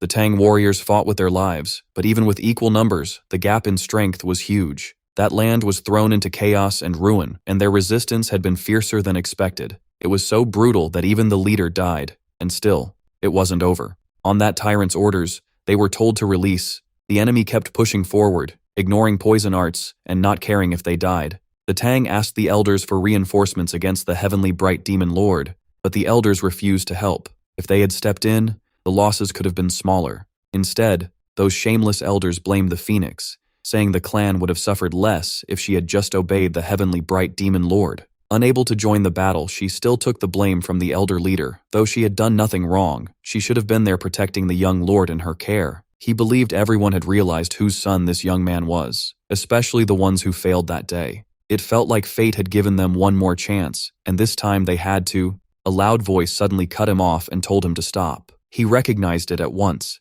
Yomyung suggested they head outside and look. The honor guards really intended to stand against the elder council. The elder leader demanded to know where Tang Yuyang was. The brigade leader realized the young man had predicted this, though he hadn't expected even his own forces to be pinned down. Seeing everyone gathered, he understood the elders felt their power was in danger. The elder leader said their words made no sense and ordered them to bring Yomyang at once. But the young man answered, there was no need. He was already there. The Dark King noticed the third elder, and the others had all arrived too. They demanded to know how he dared sit in the future clan leader's place without their approval. Yomyang answered that he had already proved himself by winning the competition, and they were only checking for wrongdoing inside the tower. Then he looked right at them and asked what else they wanted. The elders were furious at his tone. How dare he speak like that before the clan elders? They warned the branch leader that if he wanted to live, he should keep quiet about what happened during the exam.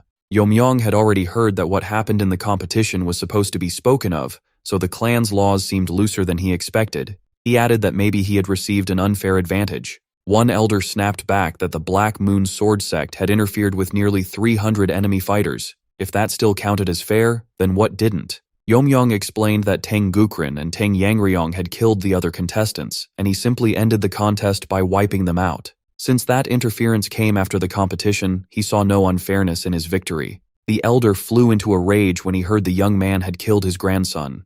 Yomyang told him to go back to the mountain and check for himself. If the Gangneung sect hadn't cleaned the place up, the body would still be there. Completely enraged, the elder launched a killing strike at him, and the Dark King and brigade leader were instantly alarmed. The blow was so strong it hit people nearby too. Calling him a fool, the elder said he had only raised the issue because he wanted. Yomyang stopped the attack with one hand and calmly asked if he still couldn't believe it. Everyone around them was stunned. After blocking the strike, he looked at the elder and asked if he really couldn't accept that his grandson was dead. The elder couldn't believe his demon-killing poison had been stopped with one hand. How had it been blocked so easily? For a moment, he wondered if the young man had already surpassed the internal energy he had built over decades. But he rejected that thought and demanded to know how this brat dared mock an elder. Yongmyong pulled out a poison vial that had belonged to Yongryang and held it up for the elder. When the elder asked where he got it, Yongmyong said he must already know, and that it had to make him nervous. He tossed the vial at the elder and accused him of giving it to his granddaughter. If it had been an ordinary poison bottle, maybe no one would have noticed, but this was one of the clan's 10 great poisons, the fire dragon poison. The brigade leader immediately asked if that was really what was inside the vial, and it was. The brigade leader and his men were left speechless. That was why they had sensed such fierce, burning energy. The vial had even broken through the third elder's seal. Yongmyong said the elder had treated one of the clan's 10 poisons like a tool for private greed, as if burying it with the burial brigade meant nothing. The brigade leader replied that, as far as he knew, it was deadly enough to bring down even top martial artists. And since the formula had been lost, the 10 poisons were even more dangerous now. They were worth more than any treasure the clan owned. Using fire dragon poison for personal gain deserved the harshest punishment. One elder shouted, asking what he was trying to say. Another barked that no one had the right to talk about punishing a clan elder and demanded they seize him at once. Yongmyong shot back, asking why that man hadn't been seized already just because he held the title of elder. He declared that the elder would not escape clan law or die with honor. At the very least, his granddaughter would be waiting for him in the next life. Then he let the fire dragon poison burn him alive. He said every elder there was rotten, and asked what right they had to judge who should hold the clan leader's seat. As for where he would stand, he would decide that himself. The brigade leader and his soldiers saw how calm he stayed even before the elders, and for the first time they thought the clan's future might change. But the elder leader demanded to know what he was doing and how he dared kill a clan elder. Yongmyong then turned to the grand elder, Tang Srokjang, and asked if he knew his disciple had put the whole clan at risk. The elder demanded an explanation, and Yongmyong asked if he truly understood what had happened. He said the man was a spy from the Dark Moon sect and asked how none of them found that strange. After all, they had heard the Dark Moon sword sect invaded the competition grounds. The elder accused him of siding with the enemy and demanded proof. Yongmyung said he would provide it, then looked at Tengji. He told everyone that Tengji was the one witness who could prove the elder was a spy. He explained that earlier, inside Yomyong's isolation hall, he fought Tang Gukren and got that evidence. As everyone could see, those wounds were not caused by poison or stealth arts. They came from a sword technique, though he hadn't realized it at the time. Maybe it wasn't a twin sword style, but the elder argued that this was still only a guess. But people began pressing him, because it wasn't just a guess. Someone had already seen Mak In-juk use that sword art from a distance. Everyone had also noticed that most of his victims were horribly cut apart. The young man added that before the elder tried to kill him, he had admitted he was a spy and even gave his name, Mak In-juk. At once, he also realized that name belonged to the discarded bastard people whispered about, the servant woman's child. Yomyong told Tung Gijil he planned to use him as a witness, but he never thought the man would step up on his own first. The man said Yomyong had saved his life, so it was only fair to repay him. Yomyong thanked him and said that made things easier. The spy realized the boy truly had a witness, but that hardly mattered now. If this kept going, he wouldn't be safe either, so he shouted for Elder Jomyong to stop that man. The brigade warriors started wondering why Elder Paryong still hadn't been punished, but the young man kept walking toward the elder and told him not to rush. He couldn't just let this pass, not when Taing Gukren might have become clan leader and handed the Taing clan over to the Dark Moonsword sect. The young clan leader thought the elder had gone way too far. Once Yomyong got ready to strike, the elder couldn't do a thing. In the next instant, his arm was cut off so fast, no one even saw it happen. The Dark King and the brigade leader were shaken as Yomyong carried out judgment. Then Yomyong said there was no proof of collusion, so the punishment would stop there. The elder thanked him for sparing him, still stunned because the slash had been too quick for him to follow. But just when everyone thought Yomyong had shown mercy, the elder released a poison. It was the clan's formless poison. No color, no smell, no taste, and deadly. It wasn't the full perfected version, but the elder had spent over half his life making it, and he believed no one could survive it, no matter how strong they were. All he wanted was revenge, without leaving any evidence. Yomyong watched him kneel, stared him in the eyes, and asked if that was really all he had. The elder started to wonder if Yomyong had noticed. Then his hand was cut off too. No one knew what to make of it. Yomyong had spoken of mercy, then acted like someone already claiming the clan leader's seat. A few told the others to wait and see what was going on. Then everyone looked toward the elder's severed hand. Lying beside it was a small poison bottle. Yomyong told the elder he had caught on the moment he pretended to beg and tried to slip in a poison attack. To him, it was shameless for an elder to ask the clan leader for mercy, then try to kill him. That alone broke clan law, so he said a traitor should be judged harshly and began enforcing discipline. After making his authority clear, the whole crowd stayed silent. He reminded the elders that rank did not put them above Tang clan law. If any of them used their position to break it again, he would punish them himself. He said the clan had grown so weak that it could fall apart at any time. Then he vowed to protect its people from the threat of evil sects if they accepted him as the true leader of the Tang clan. At Tang Jaehye's residence, word reached the young leader's mother. She could barely believe he had really won the competition, brought down the elders, and forced them to accept him. She also couldn't forget that moment when everyone in the Tower of Stealth and Poison knelt before him. She said he had grown into someone admirable and wished Longryang were alive to hear it. He would have been proud. Yongmyang wanted to run straight to his mother and tell her he was alive, but too much work was waiting. The Dark King announced that, by the clan leader's order, everything from that point on would be handled in the tower. The elders clearly didn't like it, but none dared complain out loud. Everyone could see the clan leader was talented, but his experience was still limited. Even so, only Elder O openly raised that issue. The elders wanted to use his youth and inexperience as an excuse to keep their power. Agreeing their point had some merit, Yongmyang said he would decide later who would serve as regent. But once the matter was investigated, the third elder's smuggling of fire dragon poison proved true. As it also came out that poison stocks had gone missing, people slowly began doubting the elder's ability to manage the clan.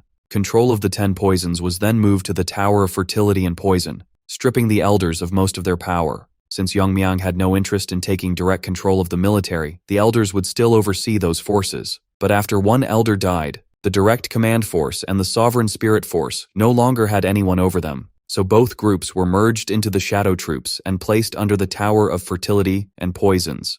Yongmyang added that anyone unhappy with their treatment should forget about special privileges. If they neglected their duties with weak excuses or caused trouble with the outside warriors already there, they would be punished hard. A few days later, the elders heard that the clan leader had summoned Jigo. He hadn't expected Yongmyang to use proper authority to tear down the Council of Elders. He knew that one wrong word now could cost him dearly. Yongmyang asked if he had been so busy that he forgot about them. Then he said there was something he wanted to ask everyone. Jigo could barely recognize number 28. The young man asked if they were shocked because of the clothes he was wearing. Everyone there was upset. He had not even been officially confirmed as clan leader yet, but he was already acting like the clan belonged to him. Jigo asked what he wanted. Yongmyang replied that he had heard Jigo's defensive formations were excellent. With one of those set up, unwanted guests wouldn't even get inside and would just wander around outside. So he wanted that same formation installed there to keep accepted evil trash out. Jigo was startled and said the main house barrier couldn't be installed without the leader's approval. He quickly added that the formations also needed precious heirlooms passed down through the family. Yongmyang didn't like that answer and suddenly attacked, dropping the others in the room.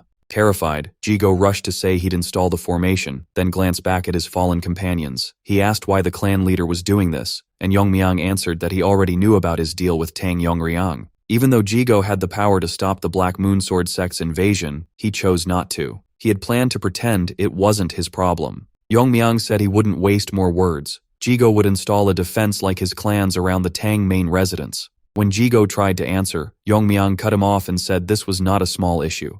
Had he forgotten the clan's rules? The Tang clan repaid an offense 10 times over. That, he said, was why the elders had ended so badly. He would count to 3, and if Jigo still refused, he would go to him personally and make Jigo Chongqing answer for everything. What came after that? Jigo could imagine for himself. Before the count even reached 3, Jigo shouted at 2 that he would obey. He begged forgiveness and asked that his clan members be spared.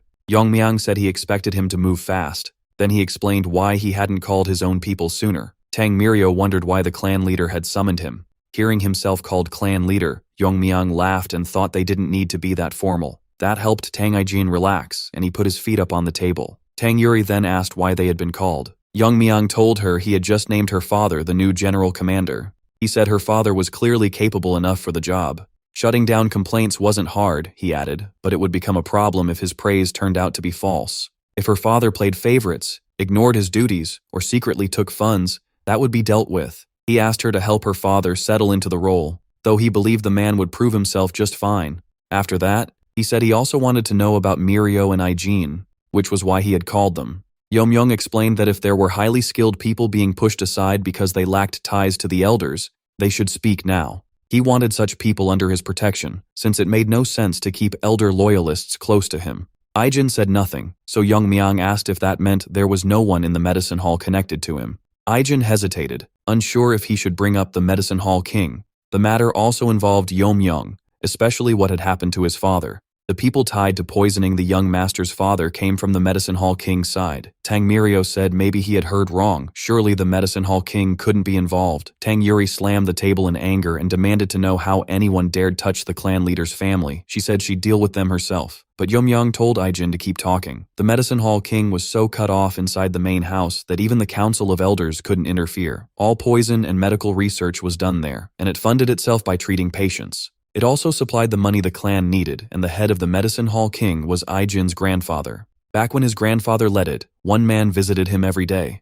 the father of Tang Yuyang. After the Bright Sky Demon Lord's invasion, resentment toward the medicine hall king grew, but Yuyang's father always defended it from slander. The problem was that he had no internal energy, so if someone attacked him with internal force, he couldn't drive it out and would suffer serious internal damage. Even so, his father kept standing up and fighting. That was when things got much worse. At the time, the vice leader of the medicine hall was Tang Il. He got into an argument with Yongmyang's father after being caught insulting his wife. Instead of apologizing, Tang Il tried to use martial arts after losing the argument, and only the grandfather stopped him. Because of that, Tang Il was removed from consideration as the next leader. Hearing this, Yongmyang realized Tang Il had held a grudge and poisoned his father. After that, he killed the young master's father, started taking over the medicine hall, and according to Yijin, also poisoned his own grandfather and locked him away. Tang Mirio was shocked that something like this had happened in secret. Being isolated was no excuse. Yijin said the poison had left his grandfather out of his mind, so even if he told others the truth, no one would help him. He joined the competition, but during those 3 years, he still couldn't get rid of the people who knew about the incident.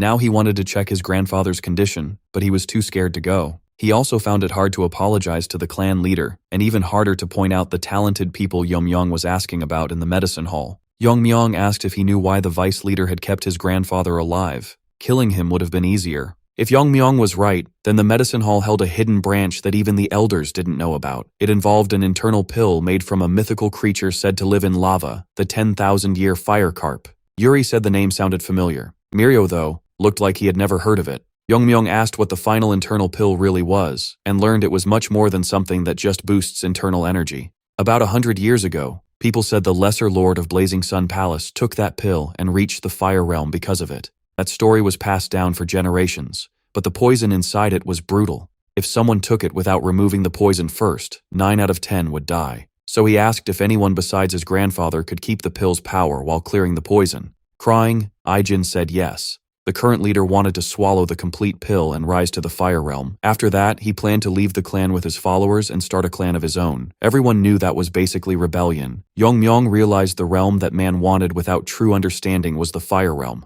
Aijin said they had been together for 3 years, but he never noticed any of this because the man hid it so well. Yongmyong thanked him, knowing how hard it must have been to reveal all of that. Still, he had one more question. If he drove out the current people in the King of Medicine Hall and restored his grandfather, could the hall run properly again like before? And if the real problem was only his poisoned grandfather, could that be fixed? Aijin said it could. He believed he was no less capable than the current leader. If they gathered a few key medical experts, he could teach the rest. Yongmyong said that was all he needed to hear. Then he turned to Tang Mirio, saying he'd hear her story after settling the matter of the King of Medicine Hall first. He was leaving right away. Aijin asked if he was sure, since he still hadn't gone to see his mother after returning from the main house. Yongmyong said she would understand. A clan leader couldn't let a traitor walk free. More than that, she would never want him to stop after hearing what had happened to someone close. Before leaving, he declared that the King of Medicine Hall as they knew it would be wiped out. Meanwhile, at the King of Medicine Hall, the man in charge heard that Yongryang's son had become the new clan leader.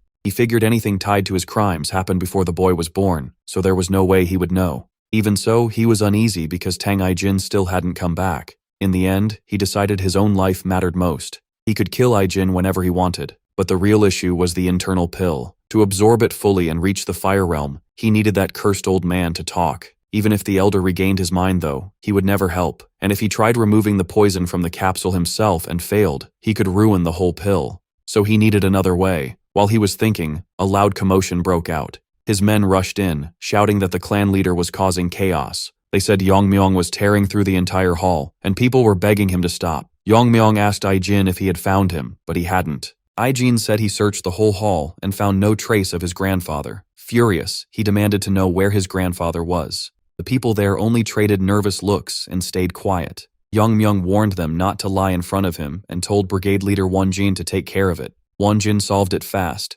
Heads hit the ground. Yongmyong asked who they thought they were fooling with those guilty looks and told the rest not to test his patience. They could keep pretending if they wanted, but he only needed one person to talk. Soon, someone admitted the current leader had locked the former leader away in Nok. Hearing that, Aijin panicked. Nok was used to isolate people with suspected infection, and the freezing cold only made things worse. Yongmyong said he and Aijin would go in. He ordered Brigade Bango to clear the place and wait at the entrance. Even then, people begged for mercy. Bango gave them the same mercy they had shown Aijin's grandfather. As they entered, Yongmyong realized Nok ran deep into the earth. Aijin pointed out the entrance and prayed his grandfather was still alive, though he feared they were too late. Yongmyong had already sensed him and told Aijin not to panic. He had found him. Aijin rushed to the cell, calling out to his grandfather. Yongmyong told him to step back and cut through the bars with a technique. The moment Aijin saw his grandfather's condition, he broke down in tears. When he left for the competition, the old man had not looked like this. Yongmyong told him to calm down and asked what poisons had been used.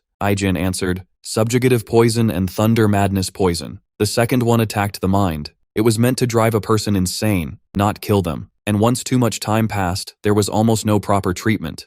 Yongmyong didn't seem worried. To him, it was still just poison. He had a companion hold the old man steady and started using universal poison absorption. It would pull every bit of poison from the elder's body. Aijin's face lit up when his grandfather's hand began to show signs of life. Yongmyong carefully controlled it, trying to remove only the poison without hurting the elder's weak body. Aijin saw his breathing steady and his color begin to return. Once his grandfather looked better, Young Myung told Ijin to help him sit up. The old man weakly asked where he was. When he opened his eyes, he recognized Ijin, but when he looked at the young clan leader, he mistook him for his father. After they explained everything, he understood that his son's child now led the clan and had come to save him because of the bond he once had with his father. In tears, the elder was moved that the child who never even got to see his father's face because of him was now the one saving him. He could only wish the father were still alive to see how fine his son had become. Though weak, he said he wanted to devote himself to serving the clan leader. Young Myung agreed and draped his cloak over the elder to shield him from the cold.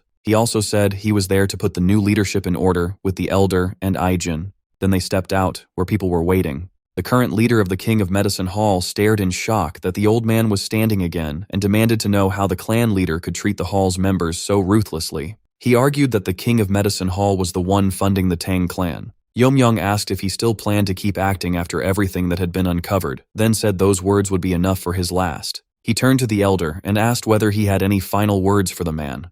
The elder only shook his head, so Yeomyung said he would end it quickly. The former leader of the King of Medicine Hall tried to run before punishment could reach him, but he barely moved before his body locked up. Yeomyung told him the poison was called Heart Splitter, and Ijin had made it. He added that Ijin's skill was already enough to replace him. Then again, he probably couldn't even hear anymore. The others who had backed the former leader scattered trying to save themselves, but the Banwi Brigade handled them. Once it was over, Yeomyung left with Ijin and his grandfather. News spread through the clan at once that the King of Medicine Hall had fallen. People said the clan couldn't survive without it, and cutting off its source of money was a huge mistake. Then he was asked if he planned to take the pill now. Since someone like Tengu might appear, he couldn't just leave it lying around. Yeomyung thanked him and said he would keep it for now. He was told that if he wasn't using it right away, it should be stored carefully. Even at a glance, the poison on it was so strong it could be seen with the naked eye. Throwing away something that precious would be crazy. Even standing near it, he could feel the fierce fire poison expected from a lava creature. Still, it was nothing compared to the poison of the demonic fire dragon he had faced before. He knew that if a normal person touched it unrefined, their insides could burn away.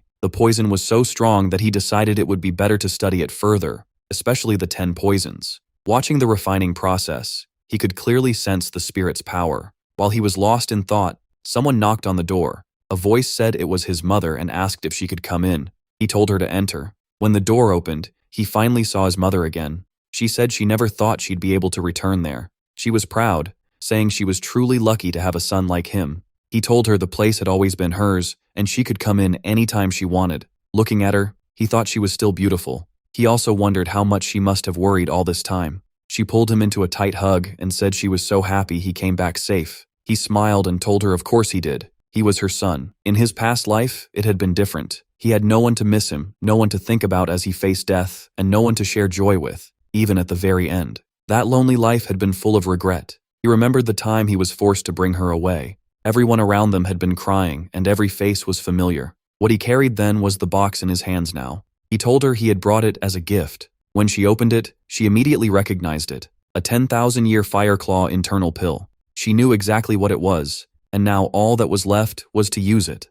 But she told him he should take it himself, since he wanted to free the clan, but he told her the inner pill had already lost its use for him and asked her to hold it. She didn't get it. Why say it was useless now? He explained there was nothing left for that pill to improve in him. Then, holding her hand, he showed her that he had already reached the fire realm. She was overjoyed to learn he had truly made it there. For her, that was something worth celebrating. He told her he wanted her to live a long life, for her sake and for his father's too. Asking her to stay by his side and watch him grow, he offered the pill again. Since its power was fading little by little, they had to act fast. She smiled and said she couldn't turn down a gift her son had brought with such care. Then she asked if he knew what people used to call her when she was young. Back then, she was known as the greatest beauty in Sichuan, the poisonous phoenix. Right after that, she released her full power. She explained that the title Poisonous Phoenix was given only to the clan's most famous talents. It amused her. She hadn't seen him this stunned in a long time. She teased that even if she wasn't at his level, she could still surprise him. After raising her power, she swallowed the inner pill and entered cultivation at once. He was still in shock. She had hidden this much strength all along and had been training by herself. At the Fire Realm, even tiny movements can be sensed, so hiding power should be impossible. Yet somehow, she had concealed it even from him. With one look, he knew she had already reached the level he'd been at before releasing his own power. Maybe his mother could break past her limits too. That also meant trouble was coming. Absorbing the inner pill was simple. She drew out its spiritual energy and guided it into her body to make it her own. She would keep repeating that until all of it was absorbed. But she soon realized she probably couldn't take in all of it. The pill's spirit was fading too fast, and she didn't know how to stop it. Before long, it would vanish before even half was absorbed. Then she felt a hand touch her shoulder. It was her son. He said he would help guide her, because enlightenment doesn't come from thinking alone. He told her to take in what was around her, study it, think it through, and narrow it down.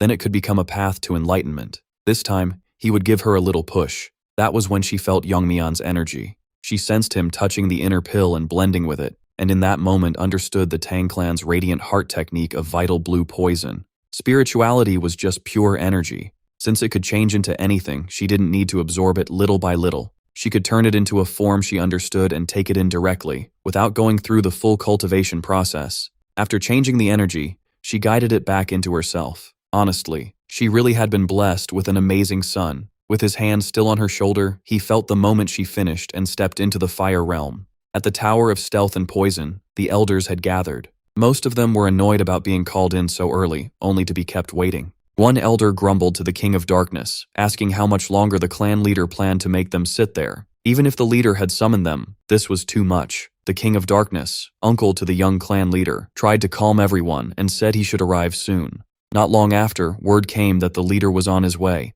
The room fell silent. When Youngmyeon entered, he thanked them for coming so early and said he had called them there to hear something important. An elder immediately asked what it was. He said the clan needed an interim leader until he came of age, but it wouldn't be any of the elders. That stunned them. If not an elder, then who? Right then, the chosen person stepped in. Everyone stared, trying to figure out who it was, but the King of Darkness knew at once. It was the poisonous phoenix. The elders were horrified. Decades had passed. How was she here now? The clan leader, son of the poisonous phoenix, declared that no one was more fit for the role. After being blamed for the invasion of Magwanchun a decade earlier and losing her place as leader, she now returned to make things right, presenting herself as Tang Yuyang. The night before the announcement, she was happy to have reached the fire realm, but not so happy about the filth being forced out of her body. It was so unpleasant that she even snapped at one of the servants. Still, having this much power was something she wasn't used to yet. That would come with time. Reaching the fire realm also helped her understand her son much better. She had heard that only the leader of the Black Death Alliance had ever reached that level. Now, after all this time, she felt she could finally speak with her son about many things. He congratulated her, and she thanked him, saying it was all because of him before asking him to sit down. They talked, shared old stories, and enjoyed a rare peaceful moment together. Then she asked how he had entered the fire realm. He wanted to tell her the truth, but that truth came from memories of his past life. So he decided to use the competition as an excuse and hide behind one of the poisons. When she mentioned the winner had received dragonfire poison, he said that was what he drank. She called it reckless, but he only smiled and pointed out that he was clearly fine. He said that after absorbing the poison and reaching enlightenment, he entered the fire realm. Even so, she wasn't sure that kind of enlightenment should be possible. Then she brought up something else. It was about the servant helping her bathe, the one who mentioned he was tearing down the King of Medicine Hall. Since it also involved his father, he felt it was best to be honest. He told her guess was right. Over tea, he explained everything. She understood the whole situation and admitted she had already suspected as much. She said she had her doubts before, and that Aijin must have suffered too. Then she told her son she had a request. After losing her husband, she had lived in the clan like a dead person, terrified of losing her only son too. But she had not simply done nothing.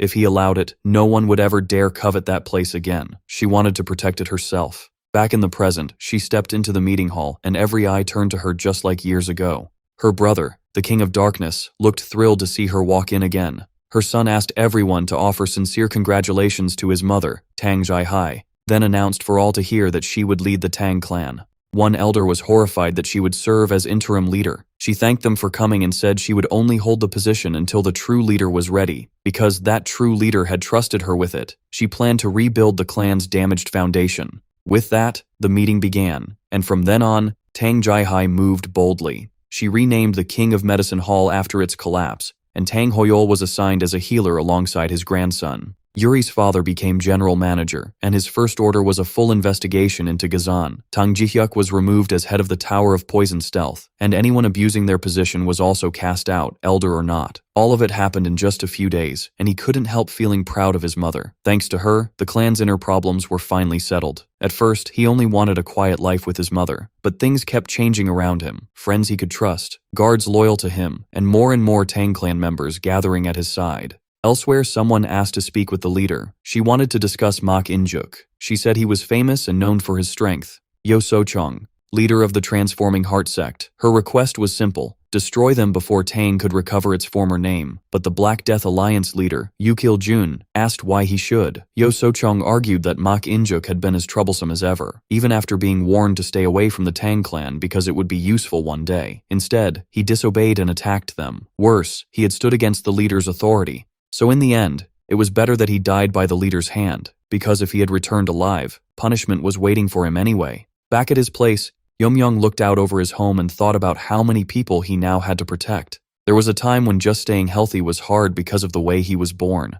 Now, to stop anyone from using or coveting the Tang clan, he had grown much stronger. Whether it was the Black Death Alliance or anyone else, no one would be allowed to harm the Tang clan again. In the Black Death clan, word spread that the Tang clan had a new leader.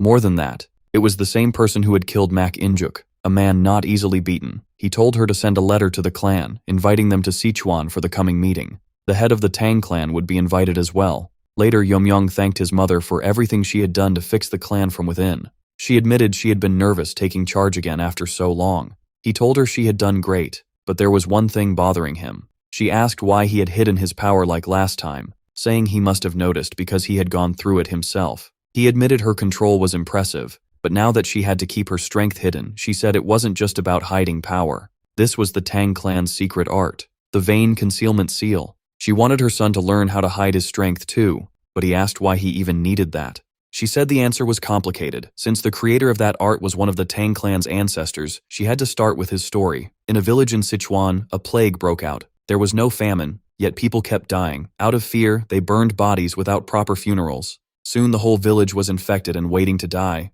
except for one person. A 10-year-old boy was the only one untouched. No one had time to think calmly. To the sick villagers, that boy looked like the source of the plague, like a cursed child. Driven out, he had nowhere to go and hid in a cave from the rain. He survived by stealing food left at the village shrine to stop the plague, living alone day by day. By the third day, no one came to the shrine anymore. He was the only one left alive. He kept wondering why he alone had survived. But he didn't have long to think about it. Before long, a strange group found him. They saw he had a natural talent for poison. It was the poisonous Moon Shadow Clan, one of the cruelest assassin groups in Urim. They kidnapped people and turned them into tools. To keep them from escaping, they fed them poison and only gave the antidote on schedule. The boy grew into a killer and watched his companions die whenever the antidote came too late. That was when he learned the plague in his village had been caused by that poison clan. He finally understood he had never brought the plague. From then on, he trained to become stronger. No matter how deadly the job was, he took it and finished it perfectly. He even killed absolute masters, shocking everyone. His feats raised the clan's name so high that he was named one of the 5 great annihilators and told he could ask for any reward. But he wanted nothing. After fighting so many absolute masters, he had already reached a high level. From the clan's martial arts, he created his ultimate move, the first storm of 10,000 heavenly blossoms. Then, in a single night, the poisonous Moon Shadow clan vanished. His mother said that later, his descendants settled in Sichuan and became today's Tang clan. Even now, the world remembers him as the invisible guest. Young Mian acted like he was asleep, already bored by the story. His mother pinched his cheeks lightly to make him listen. He admitted he had never heard that story before. She told him it mattered because it was tied to the Vein Concealment Seal. The Poison Clan had many Fire Realm masters, including the 5 great annihilators and even their sect leader. She said he was only partly right about the storm of 10,000 heavenly blossoms. It wasn't just a hidden weapon skill, it was a technique that controlled energy. That caught his attention, and he asked if she meant it truly used energy, not just weapons. In Fire Realm battles, energy clashes with energy. Normal hidden weapons can't pierce the protective energy around a Fire Realm master's body. He realized that no matter how many weapons were thrown, they wouldn't matter. Still, he thought keeping that much energy active all the time had to be hard. His mother could tell that was exactly what he was thinking. She said the answer was the vein concealment seal. Its core was simple: compress the internal energy moving through the meridians and pack it into one of the 12 main meridians. That stopped the energy from flowing normally and wrapped it in true energy, enough to fool even a Fire Realm master who could read energy flow. Still, with enough skill and experience, that trick could be broken down. The true energy guarding that stored power twisted together and formed a new shield around the body.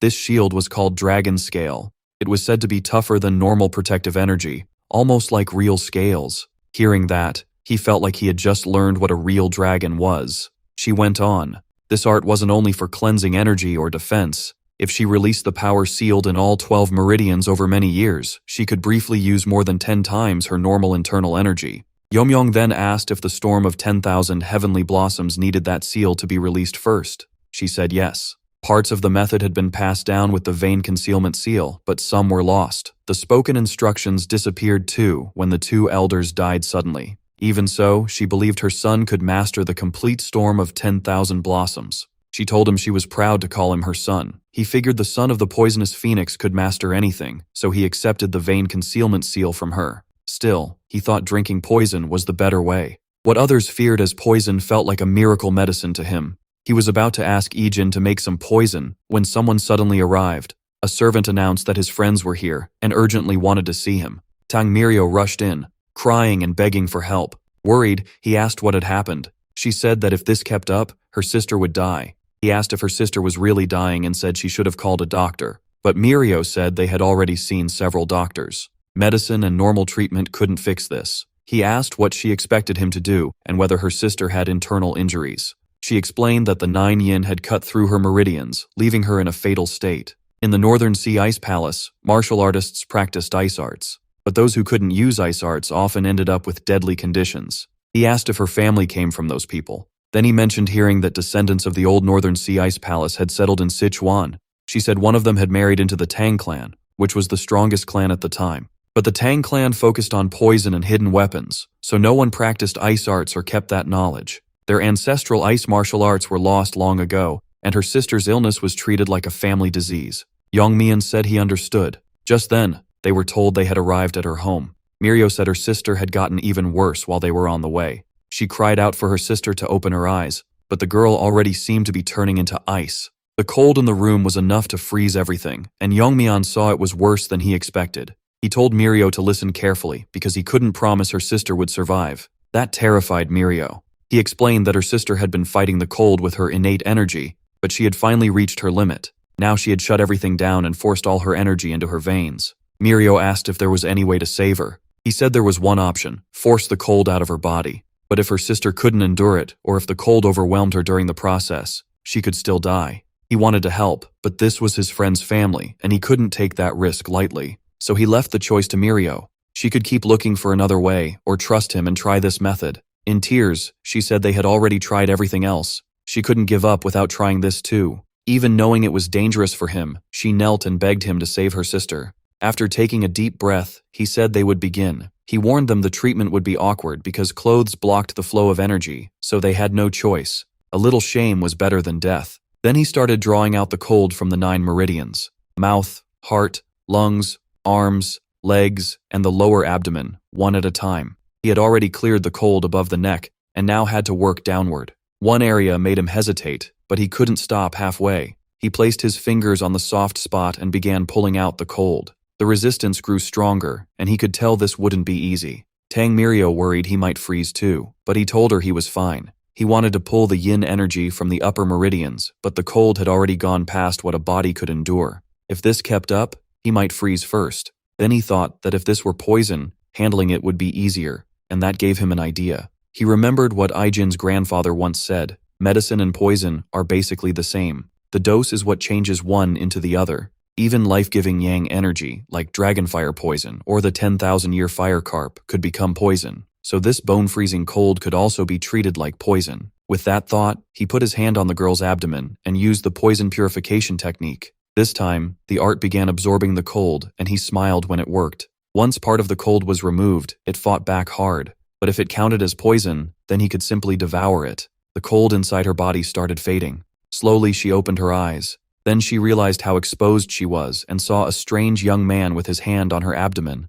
Tang Yuyang was overwhelmed. Her sister was awake again, even if both of them were embarrassed. She couldn't hold back her joy anymore, because she wasn't going to lose her sister. Realizing she was alive and seeing Mirio there, the two of them broke down in tears. As he finished removing the last of the cold, Mirio told her that this man had saved her life. Tang Yuyang asked how much longer he needed to keep touching her sister, but her sister told him to stay focused and keep going.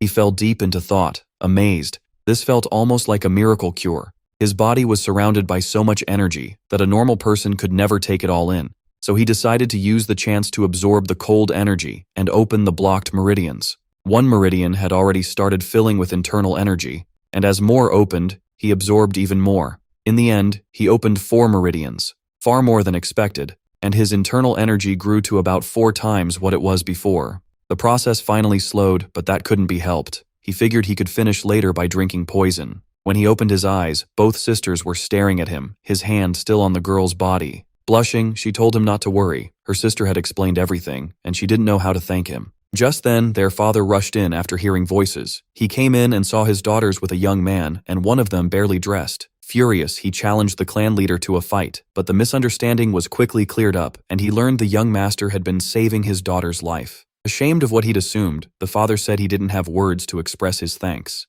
Through tears, he explained that he had stayed there after falling in love with a Tang clan woman while running a trading company. His wife later died from a deadly illness, and he had spent everything trying to save his daughter too, but nothing worked. Now he was overjoyed because the young man had stepped in and helped her recover. He promised that from then on, if the leader ever needed him, he would come at once. Yongyang was worried about the trade situation, but decided to leave that for later. As the young leader was heading out, someone called his name. He turned and saw the young woman, now dressed properly, standing with her sister. She thanked him for saving her life and said her family would never forget what he had done. Yongyang turned red, not knowing how to react, while Tang Yuyang was deeply grateful that her sister had been saved. The two sisters told him to stay safe and come visit again. She noticed he looked flustered and couldn't understand why, since the treatment had gone fine.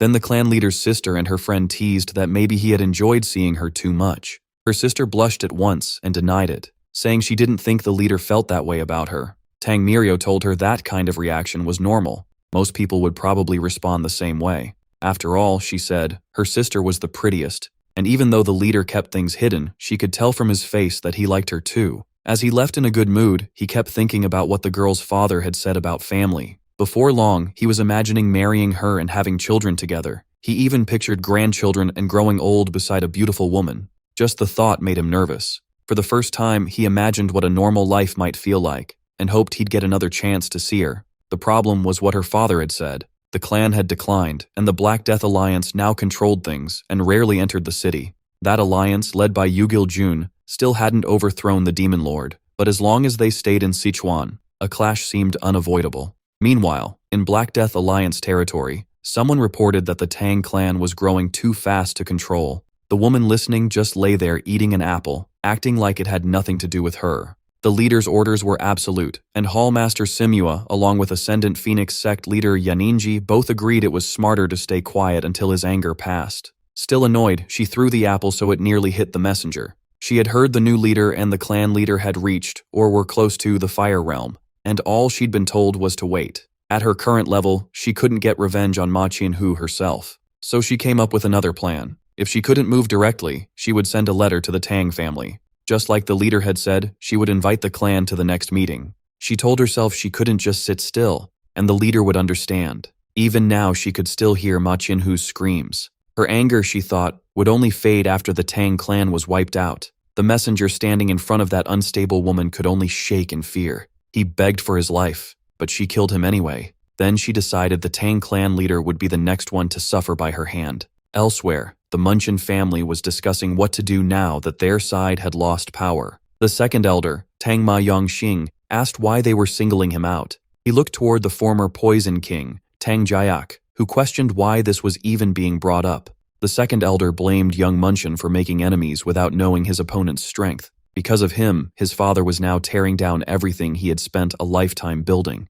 Munchin, in turn, thought his uncle was a pathetic old man who couldn't even face the clan leader. He was desperate to heal his arm and get revenge. While meeting with the other elders, they all saw how hard it would be to hold on to their power. In the end, they chose to leave the clan. Elsewhere, the young leader went to the clan's poison storage, where the extreme poisons and 10 poisons were kept. He remembered this place had originally been under the third elder's care, but after that elder's negligence, it had been handed over to him in the poison hall. A warrior offered him something to use before he entered. It was a poison-repelling pearl, meant to block the toxic air inside. The warrior explained that if you held it in your mouth, it filtered out most of the poison. He refused at first, but then heard several people, including the third elder, had used it before. Even though it was cleaned after each use, the young master still refused, saying poison wouldn't affect him. When the warrior kept pushing, he decided to teach him a lesson. Then he told the next guard to open the door because he was going in. Inside, everything was well preserved, probably because the whole warehouse was filled with poison. At once, he understood why the guard had been worried. An ordinary person would already be poisoned in here, but for someone who had mastered the poison refining heart technique, it felt almost clean, and he could already sense his inner strength recovering. He realized he was taking in poisons on the level of the 10 poisons, but clan rules said he couldn't use all 10. If the recipe still existed, he thought, maybe he could ask Aijin to make it. Then he suddenly felt something strange. One part of the airflow was warped. It felt like a formation was there. But a formation hidden in the poison store didn't match the usual Jigo clan style, so he decided to check it out. Going deeper, he found a hidden passage. A sealed forbidden talisman was written there. It wasn't a Jigo clan formation. It was the work of a mage. In his past life, his master had known several mages. His master chased the sword the way they chase sorcery, all trying to surpass human limits and reach immortality. He even remembered being thrown into a mage's formation as training, a place filled with beasts he couldn't name. Mages were usually selfish and only acted when something interested them, so why was one of their formations inside the Tang clan?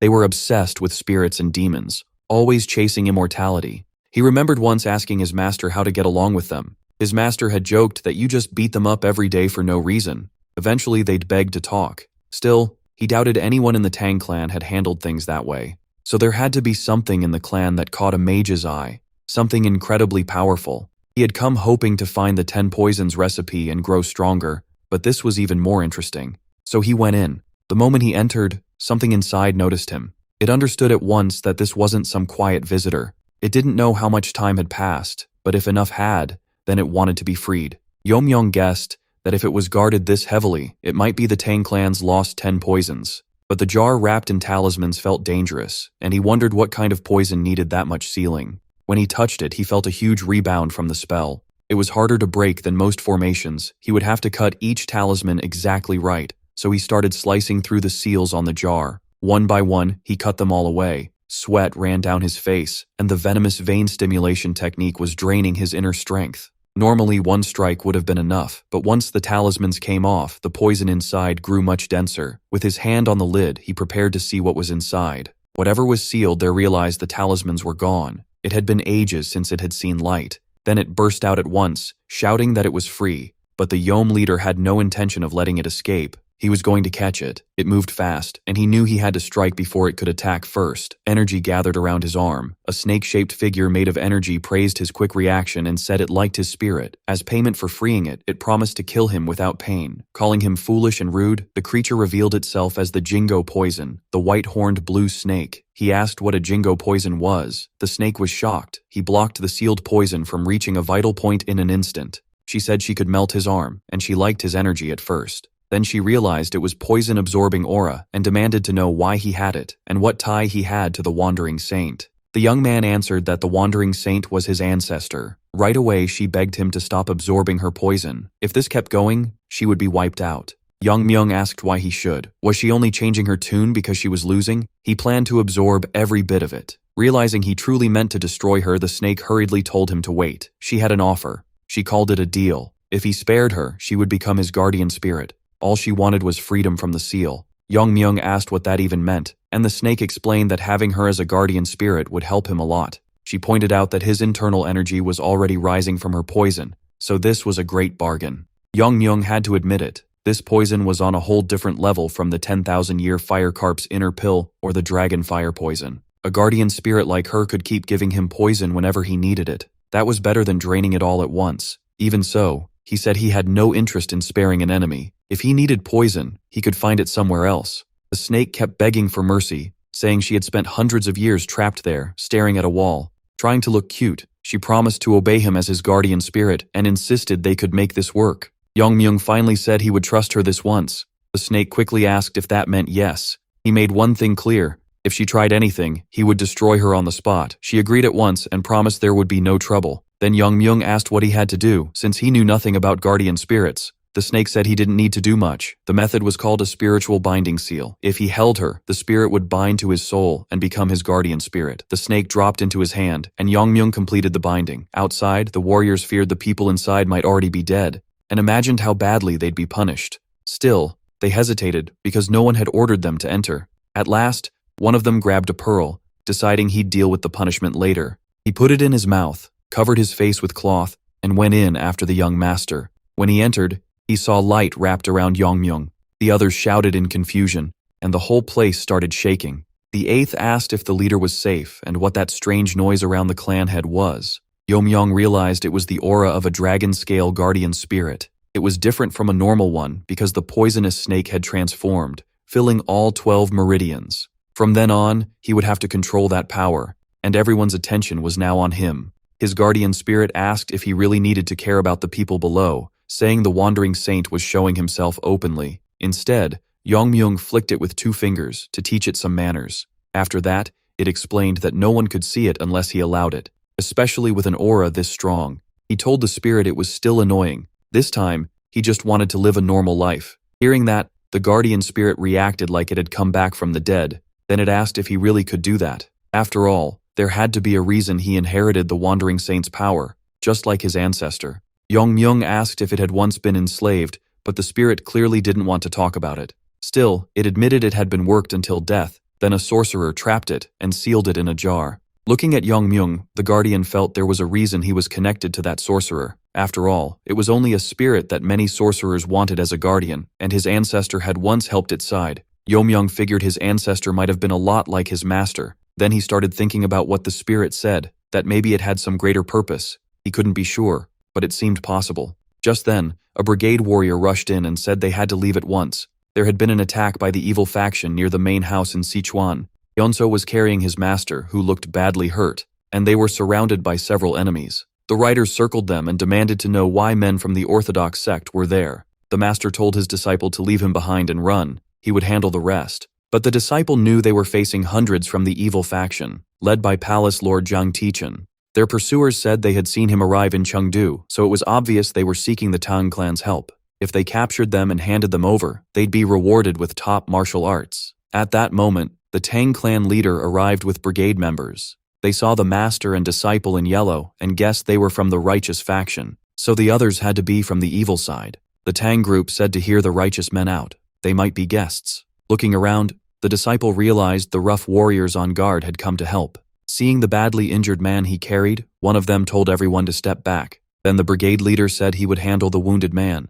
Gyunso asked if they shouldn't help fight, since more than 200 enemies were chasing them. The brigade leader thanked him and said there was no need to worry. If he doubted it, he could stay and watch. One of the evil men glared at the leader and asked who he thought he was to block their path. He was told this was the man who won the Tang clan competition and returned as the new clan leader. Even then, the man wasn't scared. He laughed, saying the leader just looked like a pretty boy. Was he really planning to fight him? That kind of confidence was pure arrogance. He yelled that they had only been spared because of their leader's mercy. Myung only smiled and said they started this, so they had no right to complain. The next second, they began dropping one after another. Myung had already unleashed a rain of needles at them. The Tang side shouted for their leader to show no mercy. The enemy would be wiped out fast. Taking more needles, Myung said he'd destroy them all first. Their band leader hit the ground with a needle stuck in his skull and the others could only stare as the poisoned needle pierced him. Myung raised another volley. In moments, the rain of needles struck the rest as well.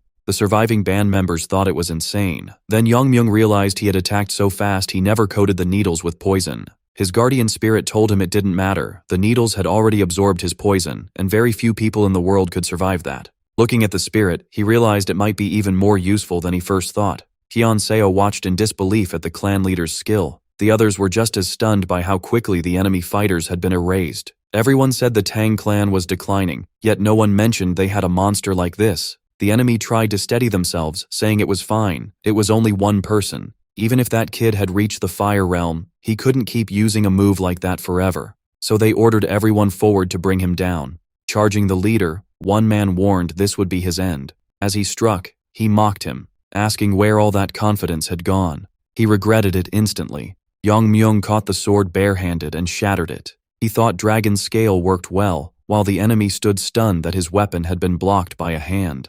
A moment later, the broken blade pieces burst out like a storm of 10,000 celestial blossoms. Hyun Seo thought the Tang clan had fallen, but now he knew he was wrong. Their power was still terrifying. He believed that if they joined forces against the Black Death Alliance, just as Sabok had planned, they might have a chance. Then someone noticed the disciple was still standing there, but he was only staring in awe at the young master's power. The Tang clan leader said they would talk more at the main house later. At that moment, he understood one thing clearly. They could never afford to make an enemy of the Tang clan.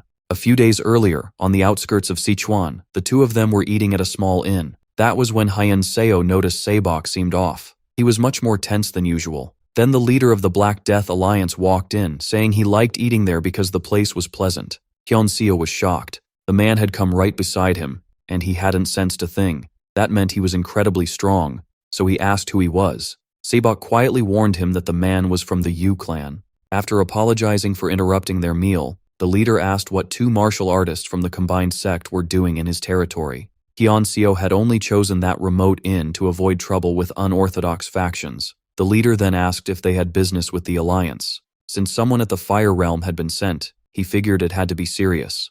Sabok said they had no business with the Black Death Alliance, and asked if he had come alone. The leader asked what the issue was, if Sabok wanted, and if he was alone, they could settle it in a spar right there. Sabok replied that, believe it or not, he had lived twice as long as that young man. The Black Death Alliance leader mockingly asked if he was here to pay respects. Hyun Seo could tell Sabok was more fired up than usual. He really was planning to fight, and the Alliance leader took it as arrogant boldness. Chomchang said he had crushed everyone with his own hands 10 years ago. If fighting was the only way Sabok would understand, they could move somewhere nearby and finish it quickly. Hyun Seo worried about Sabok, but after hearing that, he couldn't just sit still. He said no one should stop him. He was going to show that reckless bastard that the martial arts of the joined sect were stronger, so he ended up clashing with the Black Death Alliance leader, and Yan Myung could tell right away this was unlike any fight he'd seen before. The others arrived after them. No one moved lightly around the Black Death Alliance leader. Once they reached the battleground, he got ready. Sabok immediately told him to stay out of it. The alliance leader, though, stayed relaxed, almost eager to start. Hyunso said the fight moved so fast his eyes couldn't follow. Even so, he could tell the sword art was no joke, powered by strong internal energy. It was a clever method, using resonating internal energy to push away an enemy's power. More than once, Hyunso lost track of the clash between two Fire Realm fighters. In the end, he watched the Tang clan leader instead, because the fight itself was too fast to read. Then he heard the alliance leader mock Sabok, saying this couldn't be all he had and telling him to back up all that bragging about energy. Sabok answered that he was about to show his true level. He was preparing the joint sect's supreme art, the real form of the demon sword technique. Sabok pressed harder and harder. For a moment, it looked like he might actually bring the man down. But when Hyunso focused again, he realized Sabok was only the one attacking. The alliance leader was blocking every strike at the last instant, like he was testing Sabok the whole time. Certain this would crush that smug attitude, Sabok unleashed the demon sword technique. The leader only laughed and asked if that was really how it was supposed to be used. He slipped past it with ease, even though Sabok thought the secret art had finished him. Even worn down from the battle, Sabok still believed he'd won. The two tried to retreat at once, but the enemy stopped them. He'd only been measuring the technique. He wanted to judge whether it was worthy of being called one of the main orthodox faction's arts. Even if they named it the demon sword, he said it was still just internal energy amplified through a blade. Then both of them froze. He was using the demon sword technique with only his fingers. They were stunned. If they had truly grasped the principle, they'd know it wasn't tied to a sword alone. As he repeated the move, he said he did respect where the art came from. Still, he wanted a better name, something like divine subjugation technique. That meant Yugil-jun, leader of the Black Death Alliance, was using an orthodox art as if it were his own. Worse, his finger technique was even stronger than the demon sword. He said that if the elder brother hadn't burned the last of his internal energy to stop it, neither of them would have survived. Yang Myung realized then that this enemy was truly in the Fire Realm. Getting the leader's attention, he explained that he and his elder brother had come for a reason. They wanted his help for the great martial arts tournament. The heavenly demon cult had once been strong enough to stand against the 9 major sects and the rest of the martial world. Even through many uprisings, the orthodox side never dared challenge them head-on. Things only started to change when the sect leader's son, Yun appeared. Born with rare talent, he gathered loyal followers and split the cult into factions. He left with his supporters and formed the Bright Sky Demon Cult, weakening the original sect badly. But now their concern was the Black Death Alliance in the south. If that alliance pushed north, then with the clan leader's strength, they believed he could stop that advance. So they begged him to hold back the Black Death Alliance while they destroyed its core, the Celestial Demon. But the Tang clan leader refused. Hyunso couldn't understand why he wouldn't help, yet all he got was the same refusal. He quickly went back to tell Saebok what the clan leader had said. Saebok could hardly believe they'd been turned down. The leader had only said it wasn't his choice alone, that he would speak with the clan head and answer later. They worried they might fail to persuade him, but for now, all they could do was wait. Hyunso also said there was something else to discuss. The Tang clan was nothing like they had expected. On the way in, they had seen enough to know the rumors were wrong. The clan's warriors were strong, and the mood inside the clan was nothing like the broken image people talked about. His elder brother said he had noticed it too. Some force seemed to have revived the clan almost at once. He thought they needed to bring that force to their side somehow. Just then, Tang Yuri and her father arrived. They explained that he handled the clan's general affairs and had been ordered to escort the 2 guests. When they met the current leader, they were surprised to find a woman. She introduced herself as Tang Jai-hai. She said she was the acting leader of the Sichuan Tang clan. The moment they sensed her energy, they understood. She was also in the fire realm. Now it made sense why the Tang clan had recovered. The clan head was powerful, and even the acting leader had reached the fire realm. They explained that their sect urgently needed support to wipe out an evil sect, and asked her to please think it over, but her son had already refused once. She asked if he still felt the same, and he said yes, so they asked why he still rejected it, as if stopping that evil sect was impossible. The leader answered that, from what he knew, the Black Death Alliance didn't torment ordinary people. They took protection fees, yes, but they also wiped out bandits, almost like orthodox groups did. If that was the case, he said, there was no reason to strike them first. He also reminded them that when the Black Death Alliance and the Finger of the Bright Sky Demon attacked and destroyed a Tang clan branch, not one orthodox faction came to help. He said he understood why. They had to protect their own sects first, and he wasn't blaming them. But now those same people were asking for aid in the name of wiping out evil sects. His words hit so hard that neither of them could raise their heads. They talked about justice, but only moved when their own sects were in danger. The elder brother looked like he might lose his temper again, so he forced himself to stay calm and said they were willing to pay a fair price, asking her to reconsider. Yomyoung replied that if they meant that, then they could discuss how many forces the Tang clan might send. But first, he wanted to know the price they were prepared to pay. The 2 visitors left badly shaken. The amount demanded was equal to several years of their sect's upkeep. They said only someone very confident would ask for that much. The clan leader's martial skill was definitely impressive, but it was still hard to judge. He might be at the same level as their enemy, or even higher. Watching them, Yomyoung wondered if they had noticed that he had kept his meridians open. He was far sharper than he looked. This wasn't just about squeezing money out of them. His son said the idea hadn't come out of nowhere. They kept talking about the Black Death Alliance like they were the righteous side, but he didn't trust them. Still, it was true that order had held after the major factions fell, and that was because of one man, Yu Gil-jun. He knew the alliance was only called evil because it didn't belong to the orthodox side, but if things shifted even a little, they could crush rivals, plant spies, and bring down other clans or invade them. That peace was only temporary. If Yu Gil-jun disappeared, the evil factions would break loose. His mother agreed. It really was a chance to cut the problem off at the root, then asked what he planned to do. He said it was simple: keep them from moving north. Instead of stopping them from the outside, he would throw them into chaos from within so they couldn't move at all. The idea made sense, but she asked how he planned to reach them.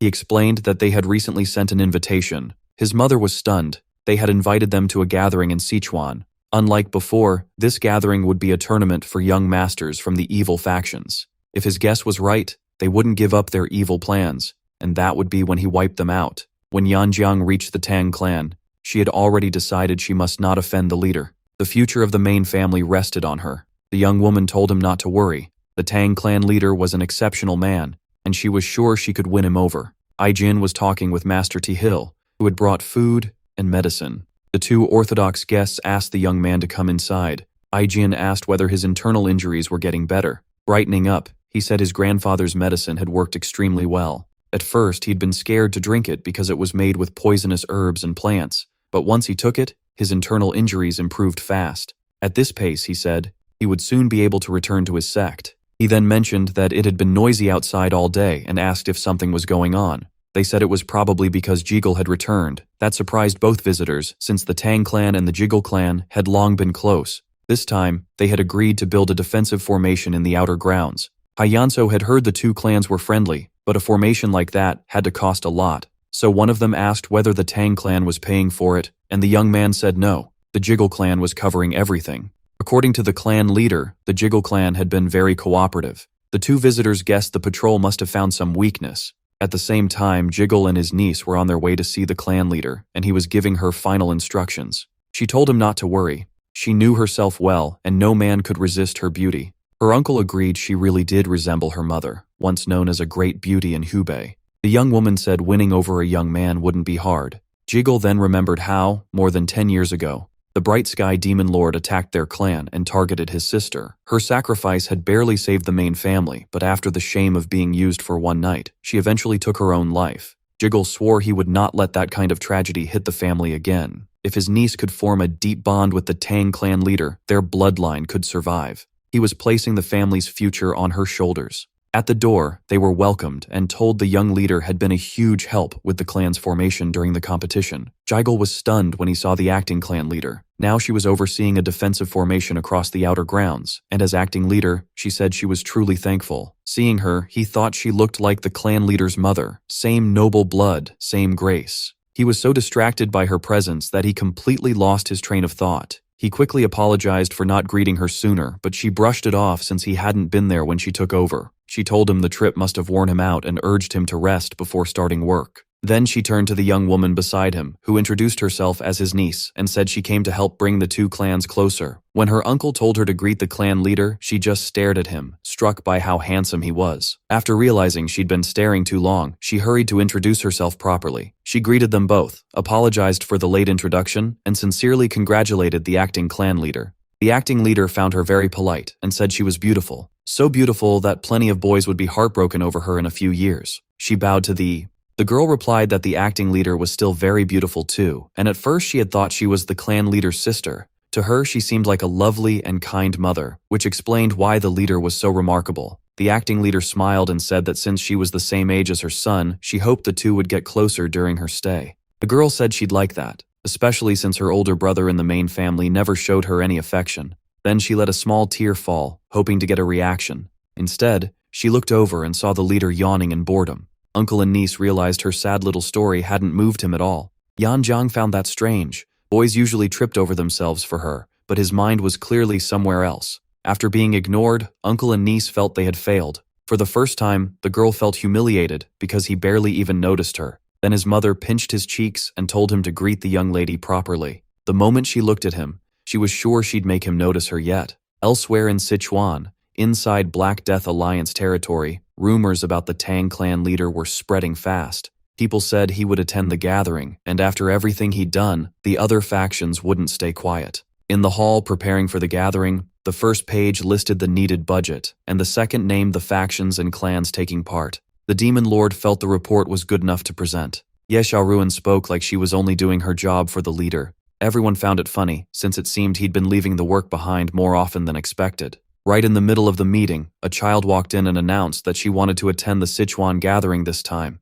She leaped onto her uncle, who asked what changed after she had called it too troublesome before. She said she'd heard the Tang clan leader would be there, and that was why she wanted to go. All the girls in Chengdu were supposedly crazy about him, so just how handsome could he be? She decided that if the rumors were true, she'd make him her husband. Her uncle told her to quit saying things like that before her father heard. Still, he said she could go see for herself, because even if he refused, she'd probably go anyway. After all, who could stop the daughter of the Black Death Alliance leader? Tang Mirio brushed her sister's hair and admired how pretty it looked. She said it was hard to believe her sister had been bedridden for so long.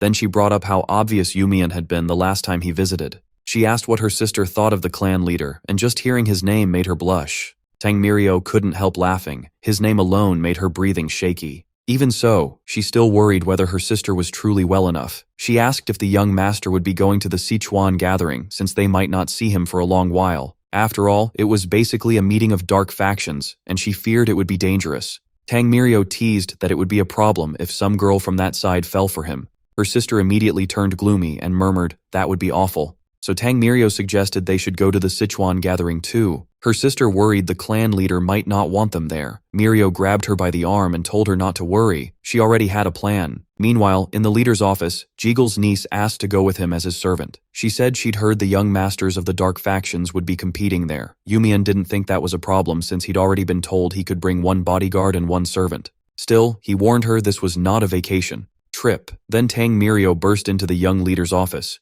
Yumian lit up at once, saying he'd felt someone coming. Of course it was her. Cheerfully, he said she and her sister must have something to tell him. Tang Yuyang immediately fixed her eyes on Yanjiang, who had already been in the room. Without backing down, she asked who that girl was, and Yanjiang shot the same question right back. Yumian seemed to catch on, and Miss Miso asked what was going on. Tang Yuyang said she and her sister wanted to attend the gathering with him. That caught him off guard for a moment. He asked if she meant going as his bodyguard and Miss Miso as his servant. Yuyang quickly said that was the perfect arrangement, doing her best to ignore the other girl already there, but Yanjiang quickly picked up on it. They acted like this because they were very close to the clan leader. She also noticed Miss Miso had a special kind of beauty, almost on the level of the clan leader's mother. If a woman like that stayed by his side, Yanjiang knew her own plan could fall apart. The leader said he was glad Yuyang wanted to be his bodyguard, but he couldn't take Miss Miso since he already had someone for the servant role. That made Yuyang angry, and she snapped that if her sister couldn't go, then she wouldn't go either. So Yumian would have to choose someone else in her place.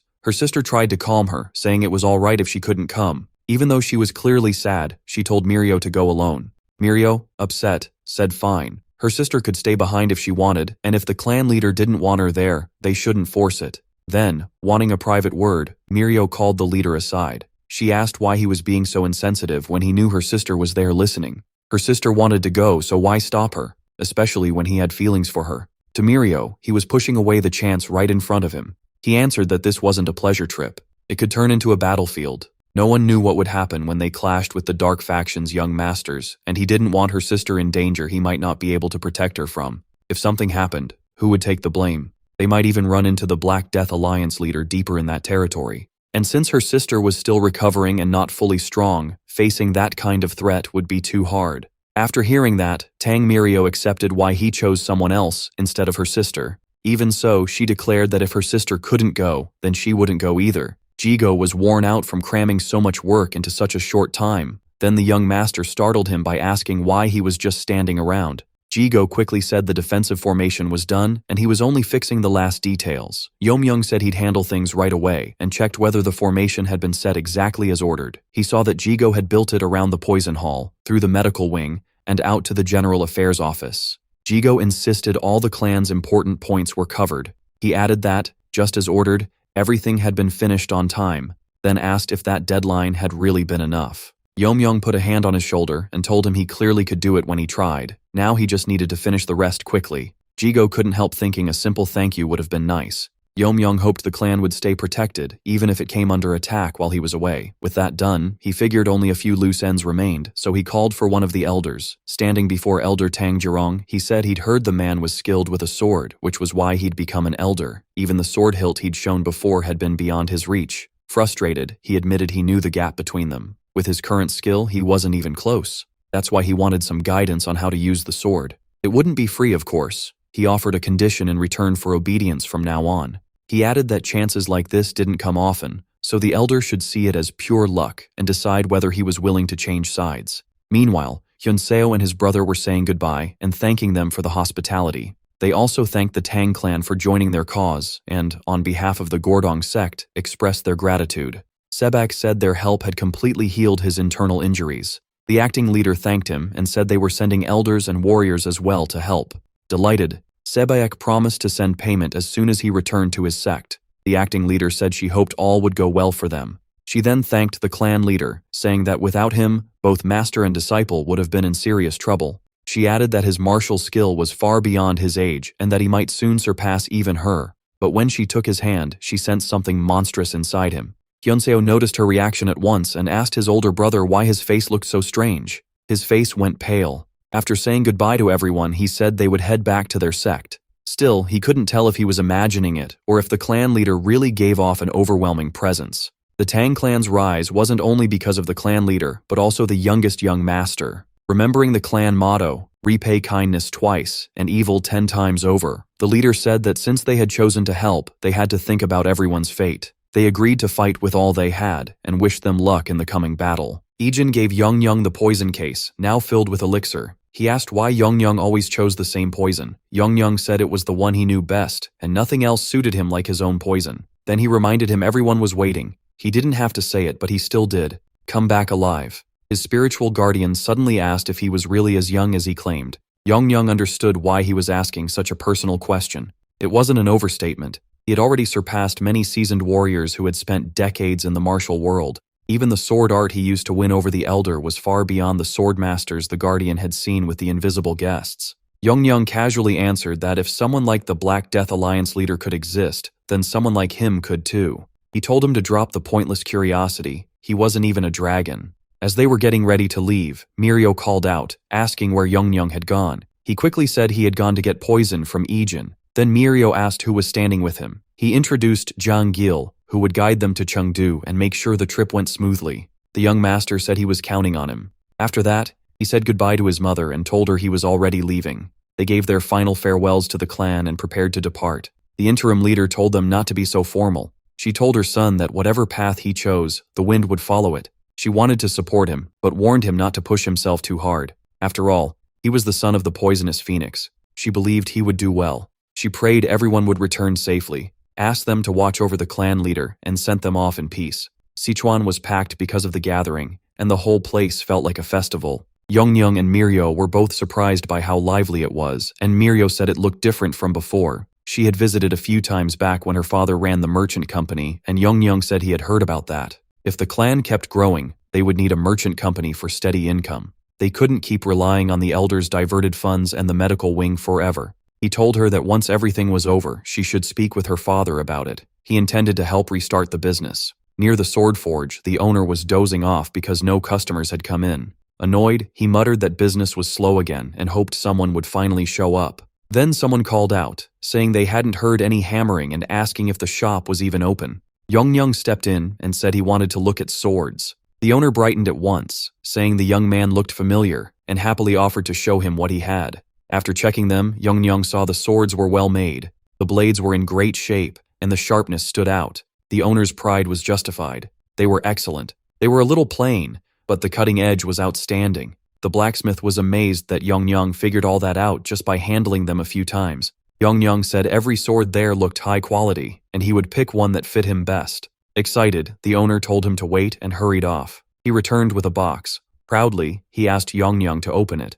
When Yongyang lifted the lid, he immediately knew it was a true masterpiece. The weapon was called the Demon Slayer Sword, and it really lived up to the name. Even with limited knowledge of swords, Yongyang could tell how incredible it was. The blacksmith explained that his master had started forging it but died of illness, so he had taken over and finished the blade himself. He proudly asked what Yongyang thought, calling it worthy of the title masterpiece. Yongyang felt it was on the same level as the sword from his past life, and he could sense the sharp aura pouring from it. Still, as amazing as it was, he didn't need a sword like that. Instead, he told the blacksmith he should be proud of what he had made. But a blade like this would attract too much attention. A simpler sword suited him better, so he decided to buy the one he had chosen earlier. The blacksmith looked disappointed, but accepted it. Just as they were finishing the sale, a group of troublemakers barged in asking what was going on. The blacksmith nervously called one of them Young Master Yun. The young man complained that he had ordered the best sword and accused the blacksmith of trying to cheat him. He demanded to know how a mere smith dared mock him.